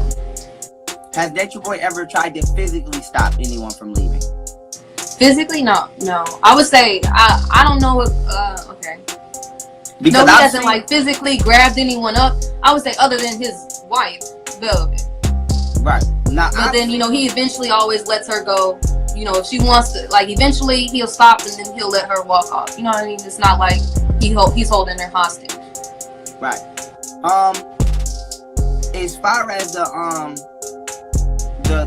abuse goes, because I've played videos of Natureboy saying that he put his hands on the women and the men over there. Have you seen Natureboy put his hands on any of the men or the women over there? If so, who? And then after you ask that question, I'll let you answer that, and then I'll ask my next question pertaining to the men over there. Okay. No, I haven't seen him physically hit any of the men. It's just more of like he'll give me a face, like be like really close to your face, like he'll be like, "What's good?" Like, trying to intimidate you. Yeah, it's a lot of that. That will go on with the men, with the women. I've never seen him hit any of the women other than Velvet. I've always seen him hit her. Other than that, he's come close to wanting to hit me, but I feel like, well, he said it. He wouldn't hit me because he said he felt like he would get fucked up if he hit me. And he better. So he's just done the same thing that he would do with the men, like get in my face, scream down on me, but he's never hit me. Nah. Me and Ra had got into it. That shit was crazy. Damn near had a fight with Ra almost. I had to slap her ass. That shit was crazy. Y'all missing it, bro. She done got spicy with me one day. I said, okay. She in my shit. Okay, when you seen him hit Velvet, what happened? Excuse me, was this more than one occasion? And if this so, was with her. It's on more than I was their wife at a time. At one point in time, and it was so often to the point that I started thinking like this was like their foreplay. Like I was kind of confused about what was going on because they would like get into a fight. He, put hands on her, and then they would have sex afterwards. And I'm like, after the third or fourth time, I'm confused, and I'm like, and I actually asked him. I'm like, okay, so is this like a foreplay thing? Because I'm not rocking with this shit. Like, I don't like this. This is weird. Right. This is not healthy. Right. Like, I don't like it. So then he didn't answer me. Of course, he just kind of slid that to the left. I would say one of the scenarios that two scenarios that traumatized me the most would be, I'm gonna say the one that everybody knows about, when she cut off her hair. She he was saying that there was energy felt between. He said he was feeling energy with wah, but she swung on him, and she had the baby in her hand. And once he grabbed the baby, he just started going to work on her with his free hand. And I grabbed the baby, and proceeded to leave the scene because I didn't want the baby around that shit. Now, right. The second most traumatizing time would be when she was like, I would say she was probably like 7 months pregnant. I was their wife at this time. They had got into it really bad, and I just remember him grabbing her by her, like he punched her in the face, and then he grabbed her by her head, and I just remember him flinging her across the room, and I was terrified because she's 7 months fucking pregnant at this time, and I just remember being so scared that, like, because he was really, like, the way that he was wilding out, like, he was like infuriated. He was pissed. And I just remember grabbing her and like putting her on the ground, like telling her just kneel, because he's screaming, he's like, if you know who the fuck I was, you will be on your fucking knees. Like, he's just like going off. He's going off, and I just remember just grabbing her and like, get on your fucking knees and just stop, because you're gonna fucking die if you don't stop. So that those were like the two most serious times that I've seen anything. But other than that, like, you know, he'll handle her in private. Who gets treated the worst? Honestly, I really like my vote for that would be Malia. Yeah. My vote would be Nana G. Malia and Nana. Both of them. The closest to Nana G. Malia and Nana. And everything that's gone underneath her, she doesn't know about it. A lot of the shit that we even speaking on, she probably don't know about it until as of last night now. Do the ladies ever complain when he passes them around when Eliana comes back? They do behind his back. Right. They talk a lot of shit behind his back. But just like the rest of us, when we were there, we didn't say shit to his face. We didn't stand up to him. Right. So, yeah, of course they feel some type of way. They don't want to keep being tossed to the side after doing everything for him. He don't do nothing, y'all. Yeah. I want you to know it. Listen. I'm listening. A woman belong to you. She do what you tell her to do. Them kids, they belong to you. They do what you tell them to do. Don't you ever go back and forth with your woman and ask her no question. That woman do what the fuck you tell her to do, or she ain't your woman. She belongs to a man that she listens to. Let me tell you something. Word. Come on. Let me tell you something. If you say jump, she supposed to jump. If you tell your kid jump, your kid supposed to jump, because this world belongs to you, King. And if you can't find a woman to do what you tell her to do, then be by yourself until you can find one, because you ain't got a woman until your woman listen to you. Period. I feel that. You a God that's supposed to do what you say, and supposed to have your back and understand what you say. She supposed to want to do what you say. Your woman supposed to want to do everything you want to do. Everything. Your woman's in complete submission to you. You ain't got a good woman until you want to find a woman that's going to be in complete submission to you. Period. Word. You ain't got no woman. That's that white man woman that you playing with. Don't play. That's a natural fact. That's a natural fact right there. Don't play. That's a natural fact. These females out here are been weaponized to play. You said she turned the lead. No, soon as I say, even if you tell her to go to work, go get that check and bring it back, because the system is set up like this, what we gonna do? Then she supposed to listen to every little thing you say. We sleeping in the tent. Get out here, sleep in the tent. Your woman is supposed to listen to everything you say, do. She's for you. She was made for you, to help you, bruh. Fuck is you talking about? And if you don't know that, you're not a god, and I know you know that, so don't ask your woman to nut. As soon as you ask your woman for something, you fucking... You keep asking your universe for shit. That's your problem. I teach you to do what? I teach you to tell your universe what to do, right? Do you not have the power to do so? So why don't you do it? Are you not chiefess? Do you not embody the energy of a goddess? It has to be in you, Eliana. It has to be in you. You're in the position of power. You have to use the power. You can't keep asking your universe for shit, especially when you say something it should get done.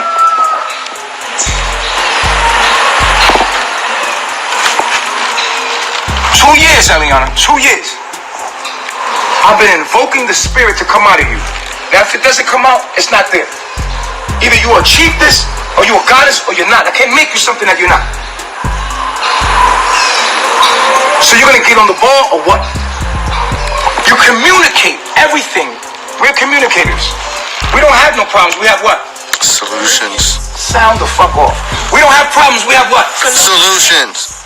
It could be solutions. I want to catch my woman in action, and I want to depict her like that. I do not want to depict my woman like, oh well, you know, blah blah blah. You know what I'm saying? For me, that makes a woman more powerful. Her mystery is sexiest. I think that's how a woman should be depicted. My woman would never have been depicted if it wasn't for me responding to a young pharaoh exposing me, and then me allowing Eliana's problems to be, because Eliana is the only one that has issues. You know what I'm saying? That gives me issues. Truly. The other wives don't give me issues. They just do what I ask of them, and they're willing to please me. You know what I'm saying? Eliana was the one that was giving me problems, and I thought that the world should see how we should deal with these problems correctly. You understand what I'm saying? So that is why you see Eliana get a certain amount of attention. So can I get the same vibration, right? No, but you were struck to go live about the situation moving forward. And you gotta make sure that they love you more. If they don't understand that, then they're just going into a hole themselves. And it's really sad. It's really sad. It's not getting you anywhere. You look really crazy, like all over the internet. And then you have a family. You talk about family, but you don't have a family. You talk about Velvet not having family, but she really does have a family. She can always go back to them. Multiple of these people could always go back to them, but you have no one to go back to. No one. No one but yourself. You're a lonely, lame loser guy, and I wish you the best.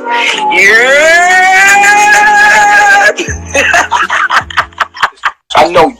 No, so I have to rebuke you. I'm not trying to creep on you. I have to rebuke you. I have no agenda. Because I'll be damned if I humble myself to that motherfucking system. Okay, so listen. Look me in my eyes. Do you see me? I'll be damned. I will die before I humble myself to that motherfucking system. What is it that makes you so angry about having the system? The system makes me angry. The way life is make me angry. It's fucked up. It is. As a black, it makes me angry. It should make every man angry. Absolutely. That's where your anger should be pointed. And you need to use that anger. You need to use the anger, and you need to educate people. Use the anger and get up every day. Use the passion every day and get up and educate. That's why I tell young females. Whenever my viewers used to come to me and be like, look, check this dude out, okay? I automatically can look at you and without hatred, understand where the pain comes from. Where the pain you don't have to tell me. Where does the pain come from? Okay, so you saying that there's pain here. Yes. The pain is my people's, their struggle. The pain is my people, the black man's struggle. The pain you look at and hear in my voice, and you hear in me, is my people's struggle. No, it's yours. No, it's my people's. I'm a representative of that. It's in me. Listen, Natureboy, I grew up in the most... I'm talking to you. I'm not talking to you. Get away from me. Get away from me. Devil, get behind me. Use a devil. I'm not talking to you. Pardon my back. I'm not talking to you. Why would I talk to you? Trying to ease that white supremacy into my motherfucking ear. I don't want to hear that shit, goddammit. Trying to ease that white supremacy in my motherfucking head. Humble myself. Fuck what I humble myself to that system for. The fucking pain you hear here is my people's pain. Every black man in the motherfucking world locked up in the motherfucking cells, what you hear, nigga. The passion of all our struggles. Child support, our women taking our fucking kids because of the system, nigga. I'm not mad at my motherfucking baby mama, I'm mad at the system, nigga. Fucking anger, nigga. Yeah, I'm mad. Fucking right, I'm mad at that shit. You know, your pop's in there, he gonna goddamn gangbang your ass. That nigga gonna snap on. There she go. Alright. My heart is instantly pumping with you guys because I feel passionate, right? So, the passion that you guys felt when being in here, y'all gotta channel it. I know you guys might be defeated a little bit, might feel hurt a little bit, might feel like going on yourself more than Chief is. You're gonna be blaming yourself a little bit more. So I'm just like, you guys need to lift up out of that and be able to express how you feel. I know it's in there because you guys are unique personalities, both of you guys. All three, actually. Bambi, you did good on your, you did pretty good, like, better than me, so I can't say nothing bad about that. So, I say just... Wait, Bambi did better than you? So I... Stay your ass there, Soka. She came in 6th place. Or maybe she didn't. Huh? Who knows what place she really was at fucking with Caliber. She probably was goddamn 3rd. But yeah, like, I don't know. They Malia tired. She just yawned on you. Yeah. Oh. I'm just playing. Maybe they just don't want it. I don't know if they want it. You don't think they want it? Y'all gotta want it. I don't know. It's not. I was like, man, if I was there, I would stand up, give a presentation like it's an interview, express myself, show y'all what I got, and if you have to leave today, make today impressionable. Make today them miss you. If it's gonna be your last day, make it impressionable. Make us she gave us some facts after that. She spoke to us. Just start speaking the knowledge right now. Facts. So yeah. What you think about this smirk on her face? I think she's getting it. I think she's like, okay, yeah, but she's a little bit more timid. She's a little like she's nervous right now. She's kind of in her head. Look, where you at, the beach? No, I'm not. I'm at my Babylon house. Had to come back, restore food. Yeah, you sound like you got a bubble jacket on with a sweater and a goddamn. I just been outside. Like, yeah, you know what I'm saying? I'm out here. I'm in New York today.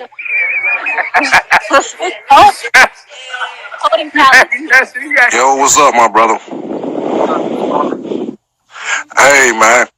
I'm gonna come in and tell y'all, man, y'all can't stress that pregnant woman out like that. Y'all putting too much on her like that. And it's Calico Jones, man. I just want to say peace to all y'all. And one shout out to Pisces, dog. Cause you're a straight bitch, my nigga, for your sitting there letting your woman bed treated like that. Well, you're a hoe, bro. Yo, for real. You sound cool as shit saying some dumb shit, my nigga.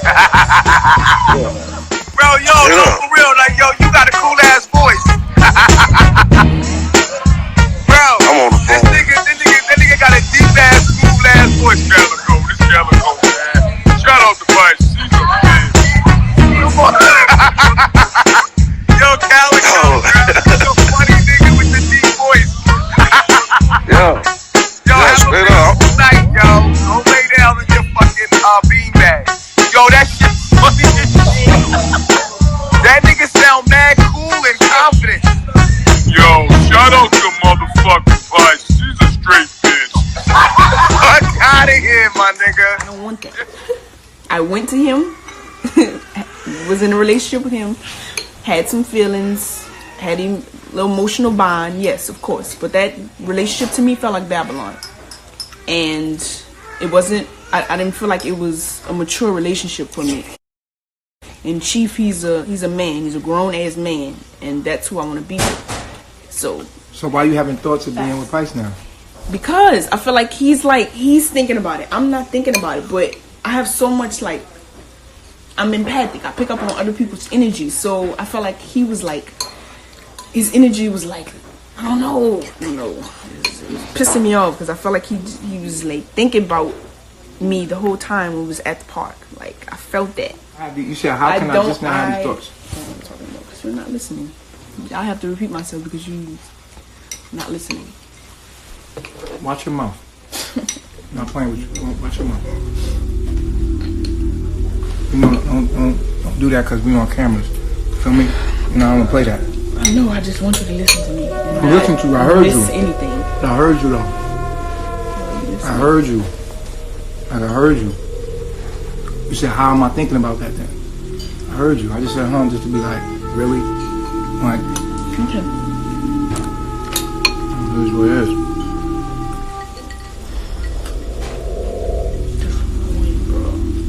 What's annoying? Like, just do what you want to do. Like, what I'm saying is, like, just do what you want to do. If you want to be with Price, be with Price. You want to be with me, be with me. At this point, I don't want to be with you because you don't know what you want, and that's just real for me. Well, I'm a Leo moon, right? I could be by myself. Right. I could be by myself. Or you could leave. Just trigger. Or you could leave because you create confusion. This is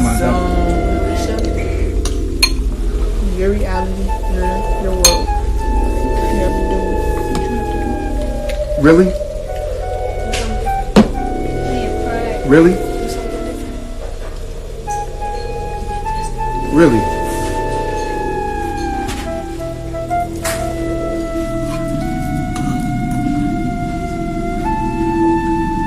Trying to flex in front of these people? Really? That's an illusion in your mind, dogs. I'm not flexing. I'm just You flexing in front of these invisible people that you never even met before. Either I have to leave. I say, Yeah, because you're creating confusion. I don't need confusion. You need to know what you want to do and do what you want to do. Ain't nobody need to be going back and forth, playing games with you because you acting like a little girl. Make up your mind, do what you want to do, or just leave. That's it. Like, period. Nah, it's not going down like that. And you be acting, you gonna be with Pice. That's who you gonna be with. Period. That's who you gonna be with, or you gonna leave. How about that one? I'm up. Listen, there's enough shit I'm dealing with to be playing games with a little girl. I ain't got no time for that. That's what I'm saying. Like, you gotta understand, I'm 37 times around the sun. I done did it all, been it all, then been with all kind of women. Like, at this point, I just want balance in my life. I want to be able to teach my knowledge and focus on shit that really matters. This shit don't really matter to me. This is creating. 1 minute you saying you want to do this, and I'm like, all right, cool. No, I'm saying this play shit, like this little kid shit. This is beyond me. This is like, it's below me. I don't got time for this. That's what I'm saying to you. I'm a grown man, and I'm busy. You know what I'm saying? Like, and what you bringing to me is confusion and distraction, and I just don't need it. A woman's job is to commit to you, submit to you, and reproduce you in every way. When I say reproduce, I mean reproduce in every way. I don't need the stupid shit, but at the end of the day, like, I'm cool with that. Like, you know me. Like, I'm cool with you being with Pice. Like, I'm good. Like, if that's where you want to be, then I'm good. But don't bring the extra shit to me. Like, you feel what I'm saying? I'm busy. It's a whole piece of the puzzle that they don't know about. Right. So, I'm like, what you mean you looking at Pice? You supposed to be came here for me, supposed to be my wife. Shit. Right? And so, you know me, I'm it's all good with me. Like, I'm like, all right, well, whatever. You go ahead and be with Pice. You know what I mean? He like, no. Now when Nana got it came in, it was a perfect opportunity for her to go get that experience that she wanted anyway. Type shit. So I'm like going over to the Pice. Now, after y'all got what y'all wanted out, right? Y'all did what y'all wanted to do. Y'all basically smash, right? And guess what? Because let's just keep it all the way real. Y'all all, the first experience you had with Pice, you was done. You was over. Y'all both was over. Cause I remember. Hell yeah, I was like, that's what I was saying at the beginning of this live. I was like, I was not messing with you. I said that right. shit real. Hey, I remember y'all energy when y'all got what y'all. I guess y'all thought y'all might have wanted each other, and then when she got what y'all had experienced, y'all was like, I'm good. Y'all both was right. Like, I'm good. Like, that's a whole fact. We was like, right. We was like, yeah, nah, it's not it. Yeah, nah, it wasn't good. Like, right, you know exactly. Fuck with the men, because you know he passes them back to these men, and a lot of times the most I've seen it done is when they're in the relationships with the other men, and he'd be like, you know, I really miss how she did that, or like, you know, yeah, right. She got that tight pussy, but she with true, you know what I mean? It'd be like stuff like that.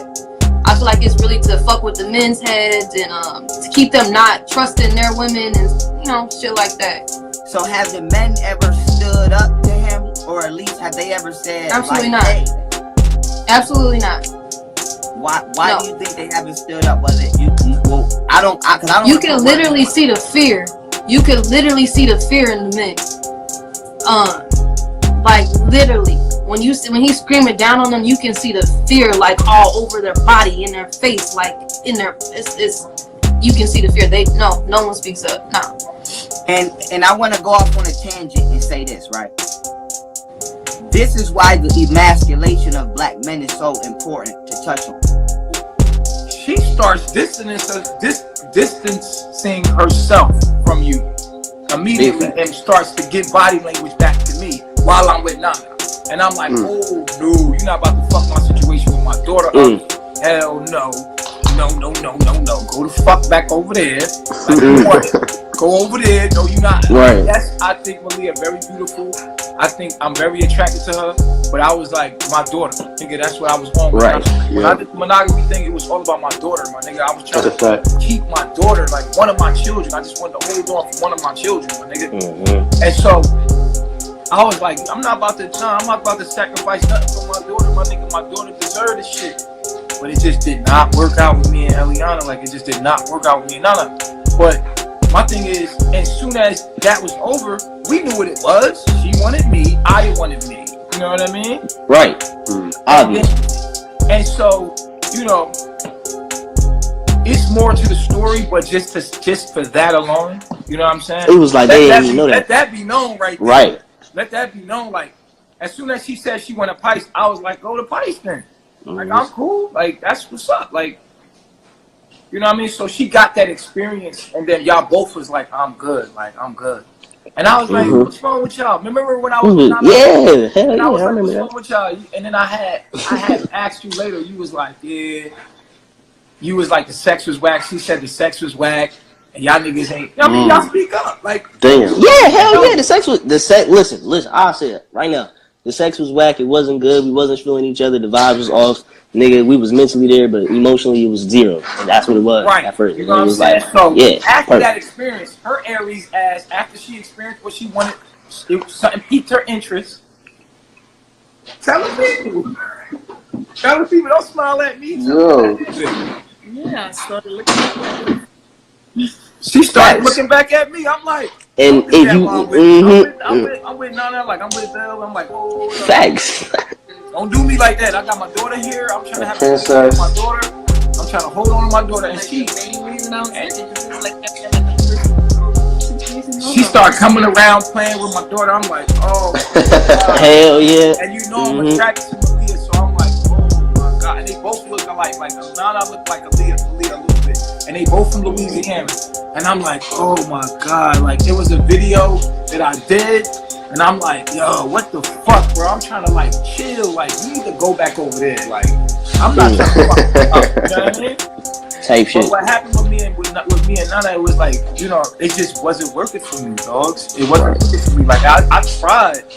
And it had nothing to do with polygamy. Me and her just didn't get along. And I was like, I'm not polygamous anyway. I mean, I'm not monogamous anyway. I was just trying to do that for my daughter. Like, I was trying to hang in there for that little girl.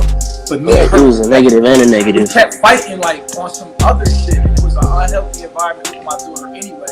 So I was just like, we just go our separate ways. I wasn't even a part of the group at the time. Nigga, I gave everything I had, and I would come and I just wanted to feed these things.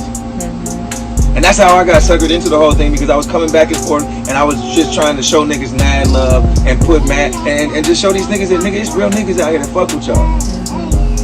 I want to say something about that. Like, like he said, some of the men didn't get to eat full portions of food. Like, we would have an order on who you get to eat. If you was on A team, you ate first. You know, Baba G had his plate and everything like that. And I don't feel like everybody got to eat like as much as they wanted to. When we had leftovers, that was a good day. That was a really good day when we had enough food. But when it came down to that, we only ate once a day, and you have to ask every time you want to get something out even the for kitchen. a piece of fruit, my nigga. For snacks, something. And the thing is, Baba G would say, I don't even eat like that, but he does. But you do. You're snacking all day. He got fucking snacks. You got in his room, like, you got a whole pantry. You got your they own have to pantry. ask time. Like, I feel like they should be more eating there. He got his own section in the fridge. It's like, nah, like, you gotta take an accountability that you are snacking all day. They're not. All day. That's why you look the way you look, my nigga. And they look the way they look. They look skinny as fuck. Like, nah, like, I'm looking at Tron is a motherfucking stick. He used to be bigger. Nigga, Tron is 6'5", nigga. He weighed about 110. I don't even eat. When I My left, nigga I went bones in. is like this, nigga. You can see that nigga cheekbones and all this shit fucked up. What's up with that? What's up with y'all damn nasty looking beans and rice y'all was eating? It was cheap. They talking about the beans and rice. Oh, because you know what? Damn nasty ass. When I was cooking, I tried to do something different for everybody. It was so delicious. It was fucking hard to feed that many people, and you have like a specialty dish where, you know, 25 motherfuckers. You want to make a hamburger for 25 motherfuckers? Like, nigga, that's hard to do when you're on a limited budget. And nigga, it's cost efficient to buy beans and rice, my nigga. So they ate it. You're still getting your protein, and you're still getting your carbs. So no, I'm not high. I'm that bitch. I'm that bitch a little bit, and I don't like to show people that I'm that bitch. It's a secret that I'm really that bitch. I'm trying to be in my higher self. I'm doing the things that I need to do to be in my higher self. I have to calm it down around masculine energy, around the divine masculine. But I really am. What's up, man? How you feel? Oh, good. What's that? You got wetness on you. I got coconut oil. Coconut oil? Oh, okay, cool. Then I make sure. No lice? Everything good? Good, back check. What's this? Cards. Okay. Make sure everything good. You got your laptop. Hey, this is the guy that does CarbonNation TV. He clips up all my videos. We let him go. He stayed loyal to us. He didn't move far away. He stayed in the nearby hotel. You want to tell him about your journey? It was really something like, I felt like something was off. I wasn't sure if it was my environment or what was going on. I was just sure that there was something off. So when you left here, what did you do? I just went to the bus station. They dropped me off at the bus station. I was like, okay, I can't go nowhere. Like, I'm not trying to leave the jungle. It's like they got a dope little spot for me in the jungle. They just picked a city right outside of it. So it's like, okay, where's the hotel? Where do I get money? It's like, how do I get back into the jungle? I wasn't really thinking about going back to Babylon. But he stayed on tune and he stayed doing the videos. He just continued to show love and showed his loyalty.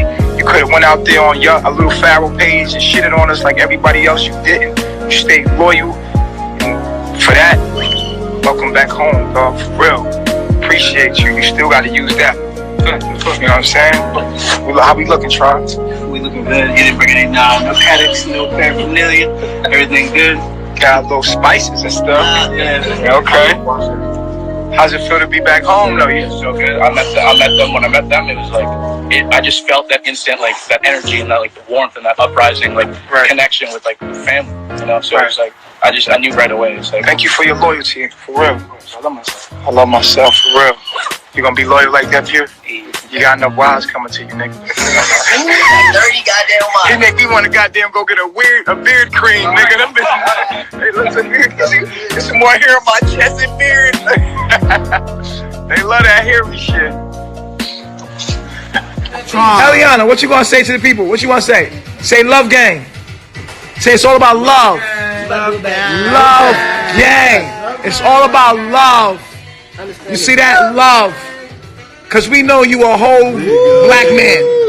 You might be a woman, but we know you a whole black man because you a Capricorn with a Gemini moon. We know you a whole black man. Just like you. This little girl is gonna be chief. Okay? This little girl right here, although she's a Capricorn with a Gemini moon, she got masculine energy, she gonna have my energy. That's boss lady right there. Boss lady. She gonna be a whole black man. A strong black man. And I'm just letting you know that. Don't be looking at her like, oh, she's cute. She might be female. She a whole nigga. Chief. When we think of Pharaoh, we think of a man. Right. Oh. Women Pharaoh. Woo! Go into it. Hatshepsut. She was a female Pharaoh. She was so strong. She refused another title. She said, I'm the Pharaoh. California is named after Califia. Queen Califia.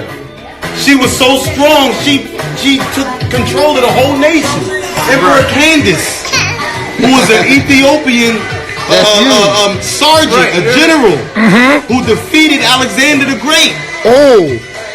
Kim Pavita. Kim Pavita, who challenged the Catholic Church on the translation of the Bible early. Started her own rebellion to actually bring the Christ consciousness back, and they killed her. Can't kill her though, but you know. You can't kill her. It don't matter what you can't kill her, but you know. They try to shut it down. They try to hide it, suppress it. But she right here. He's right here. These are our leaders as women. These women are coming back. These Cardi B's and these Nicki Minaj's. There are men. Those are masculine white men. They're phasing out. Those are all white men. They're phasing out. Those are Europeans. Yeah. We already know what they are. Negropeans. Negro peons. It's crazy. Before we speak, we want to give honor and respect to the most honorable Master Chief of Leo by Nation, right? So what we want to talk about today is one of the most important things that the most honorable Master Chief of Leo by Nation has taught us here at CarbonNation, right? Is what we truly are in existence, right? So what we truly are neuron cells in the body of God, existing as humans, right? But cells are just miniature humans, just as humans are miniature cells on Earth. We're really living in a nucleus of a neuron cell, and we're neuron cells, and that's why we have dendrites, hair, and we have a spinal cord in the brain, which is the axon, right? So if we're neuron cells, then what is the trees? The nervous system, and the fruits that are there is actually information from the sun, which is our mind. Facts. I love myself.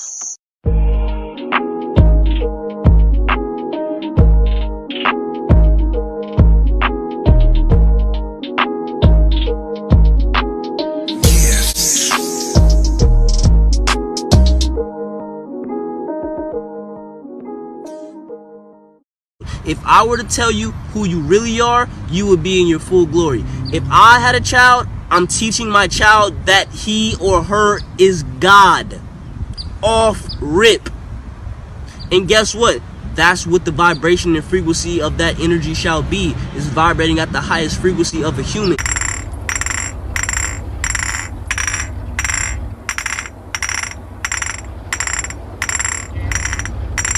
Warriors, come out to play. Warriors, come out to play. Warriors, come out to play. Warriors, come out to play. Okay, so true. What's So up? can you say your definition of science one more time? Because I feel like I had a question about that. I just Yeah. wanted to verify first. All right. Science is the observable patterns of nature. Okay. The observable patterns of nature. So I got a Yeah. question. Yo. If you're delusional, is there a possibility that you can observe something that's not really there? Yeah, you can. Yeah, you can. Definitely. Definitely. Right. So how do we get past that part? Because for example, there's men out here putting their hands on women, doing things that are not righteous, and they say, this is passion, this is love, but really you're just fucking delusional. That shit is hate. So that's why I said it's not really what you observe, because there could be someone delusional feeding a whole bunch of delusional reality bullshit to you. You thinking that it's real science when it's not. So how do you get past that? Because that's how people get into You want me things to tell that you? You want me to tell you how? Mm-hmm. For example, of course, you can have a perception that's not in alignment with what's actually true. Of course, that delusions are possible. Right. What I'm saying is you have to base yourself in objective science. I'll say that objective truth, objective facts. For example, you can't deny that when you put your head on the water, you stop breathing. That's not a delusion. That's real. When you go to a hot climate, you begin to sweat. That's not a delusion. That's actually an observable pattern. What you're talking about are the subjective opinions and perceptions of other people. That goes into astrology. Not necessarily. Yeah. Because that's Give really me what a you're saying. delusion. You're saying Give certain me things. give me a delusional pattern of nature. Boom. I just told you when humans are fighting, they can consider that as being passionate. You It being is. caring. I You mean, being it's not no. even considered. That's delusional because No, there's other ways. Wait, hold on. First of all, we ain't about to go back and forth with you. What I'm trying to tell you is, No, I was replying to what you said. I I didn't can finish. passionately whoop your ass. Okay, so true. Now we know there's other ways to get your point across, right? That's not you what don't. you're at. That's listen to what you're trying. You're trying to basically say whether or not you're trying to ask me something about righteousness rather than observable patterns. No, that's not what I'm trying to say. You said science is the definition of observing, right? Observable Observing. I patterns. said if you are delusional and your reality is already fucked off, can't you think? Excuse me. Can't you think you observe something and that not really be the reality? Because I feel like that's how people get into bullshit in the first place. They're delusional and they think the shit is reality when it's really not. I'm not talking about, oh yeah, of course, if I don't eat, I'm gonna starve, I'm gonna die. Of Right. course, if I don't know how to swim and I get in the water and I don't breathe, I'm gonna die. Right. That's surface shit. I'm talking about when we get deeper. That's how people get involved in things they have no reason being involved because they're really delusional and they're observing shit that's not really reality. Well, give me an example. Okay, I just did. But you said that can be. But you said that can be confused as passion, but it could be passion. That you're. Okay. Let me ask you a question. Listen to what I'm saying. Listen to what I'm saying. In order for it to be an objective truth, then there could be no possible way that somebody could be beating your ass and be passionate about what they're doing. Absolutely. Is there so you telling me if you fight someone, is that love? Yeah. Is that passion? How? Yeah. How? I can explain it. Look, I can explain it actually with your children. Point blank period. You discipline your children out of love. You hit them out of love. No, you don't hit them out of love. You're hitting them. Hold on. Let me finish. Let me finish. I'll let y'all talk.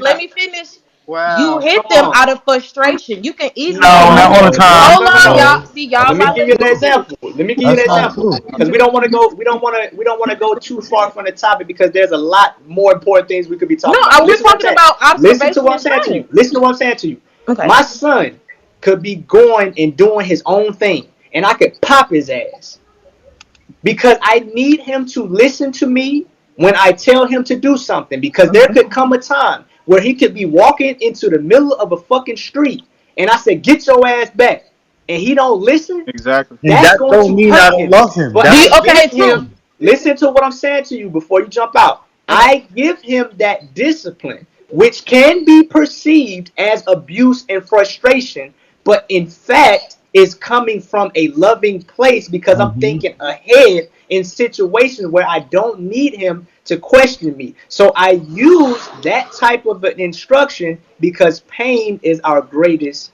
teacher. So it takes some people to get their ass whooped to realize that you shut your fucking mouth and you need to stop talking to people, and that's love. Okay, can I respond to that? That is not a fact that because somebody beat your ass or because somebody can I respond to that?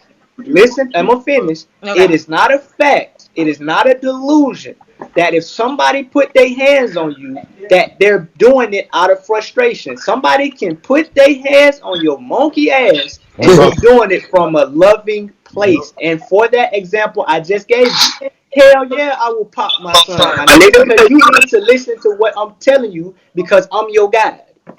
Okay, and you're right. So let me go back to the second point you made, right? He's running in the street. You tell him, get out of the street. He don't listen, right? He may not have listened because he think the only time he needs to listen is when he get popped. But if from jump you would have communicated with him, he would be able to listen to your words. Now, your words don't mean anything. You have to physically put your hands on him for him to listen. No, wait. I didn't. Hold on. I didn't interrupt y'all. It doesn't matter. You're hitting. You're using physical because you're frustrated. It has nothing to do with communication. You're hitting because you're frustrated, and that's what I was trying to say. The things you observe, it can be delusional. Just because you think that's the way, that's delusional. You can communicate with your child. You don't have to touch them. No, they can listen. What I'm saying to you don't have is different though. I'm not. I don't. This is what I'm not going to do. I'm not about to go back and forth with somebody that has their mind made up and need to try to prove me wrong in front of people so they can feel good. I really don't give a shit what you think. I don't know why you're getting defensive. Listen to what I'm saying. I'm just replying back to what you said. I didn't say anything. We're not arguing. I'm replying back. Cuz Cuz really think I'm about to argue. I'm not about to argue with you, bro. I'm not about to argue with you. We gods. We gods. If you don't agree with people beating their kids or popping their kids, then you do what the fuck you want to do with your kids. What I'm saying to you is not a fact that because somebody inflicts pain upon you, that they're doing it from a place of frustration. Somebody can be inflicting pain upon you from a place of love. And if you disagree, then go find some soft ass niggas that only use talking. Because sometimes talking does not seep into people's mind. They need that pain. They need that understanding at that capacity. So what you're You believe in Jesus, right? You believe in the Messiah Jesus. Maybe not the story of Jesus Christ, but you have your own understanding that Jesus was sent down to be the Messiah, right? The Christ is a frequency of knowledge. A frequency in form, It's right? a way of thinking. A frequency in form, correct? The Most High Chief Baba G will say, I am the Christ. Oh, listen. And what you're saying is who the Spirit is. Hey, yo, I don't even have much time to talk. I just want to say something and go. Hey, yo, what up, Listen. I want to say this. Peace, God. I am a 5-time I am God body because I am the black peace Asian number 8, man. what's up? I am God. But I want to say this to you. See, when you say the physical and spiritual are the same, you are definitely wrong because you got to think of astromorphosis when you speak of astrology. See, there's no way you can't grasp the astromorphosis. You can't grasp that. To be in physical is to actually be able to grasp and to touch and to feel, right? Spiritual is not that. And then another thing is you speak on being conscious. Who determines? I hate to hear people say, "Oh, I'm conscious. First of all, stop connecting yourself to astrology because technically astrology deals with science, and dealing with science does not deal with consciousness. Consciousness is spirituality. But what I will say is this: science does not deal with consciousness because spirit has nothing to do with science. Science is that's why because people change the mix and say, "Oh, science is nothing but educated magic." Hold on. No, that is not what it is. What can be observed? The spirit cannot be observed. Exactly. The spirit cannot be observed. So physical and spiritual is not the same, bro. And to say to start off with consciousness, learning astrology is not it because no one can truly determine what does it mean to be conscious. Because to be conscious is just to know oneself. And see, that's the difference is to know oneself. And to sit here and say, oh, like when I hear how y'all talking about saying, oh, you can't like living like in nature and living in life. See, here's the thing. Evolution is warranted. There's no such thing. It's completely always living in nature, living off the land and living as we was made to live because evolution is warranted. It is built in us to evolve. We will automatically elevate. That is within us. So if we go into another level of not living the way we was taught to live or where we were made how to live, you know where that comes from? Because we evolved. We found a better way to live. Evolution is warranted. We need to focus because evolution is warranted. There's no such thing. Listen, and you can't say focus because everybody doesn't have the same morals. Everybody don't have the same morals. So you can never say everybody can focus the same way. Everybody can be conscious in the same way. Consciousness is just having knowledge of oneself. And once you go past that, you're just being greedy and fucking killed the blind man so that he could see the evils of the world. Perchance blind is but dark thought overcome by the light. Maybe Judas was the better man and Mary made a virgin just to save face. I too am so ashamed on my bending knees, praying to my pretty white Jesus. They say you're the way, the light is so blinding. Am I not to question? Your fathers condemn me, your words are used to enslave me. Hear my prayer, my sweet Jesus. I hope that you can save me.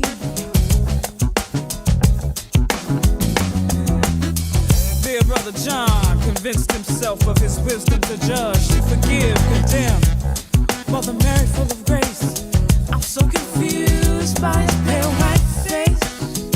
God so loved the world, he gave his own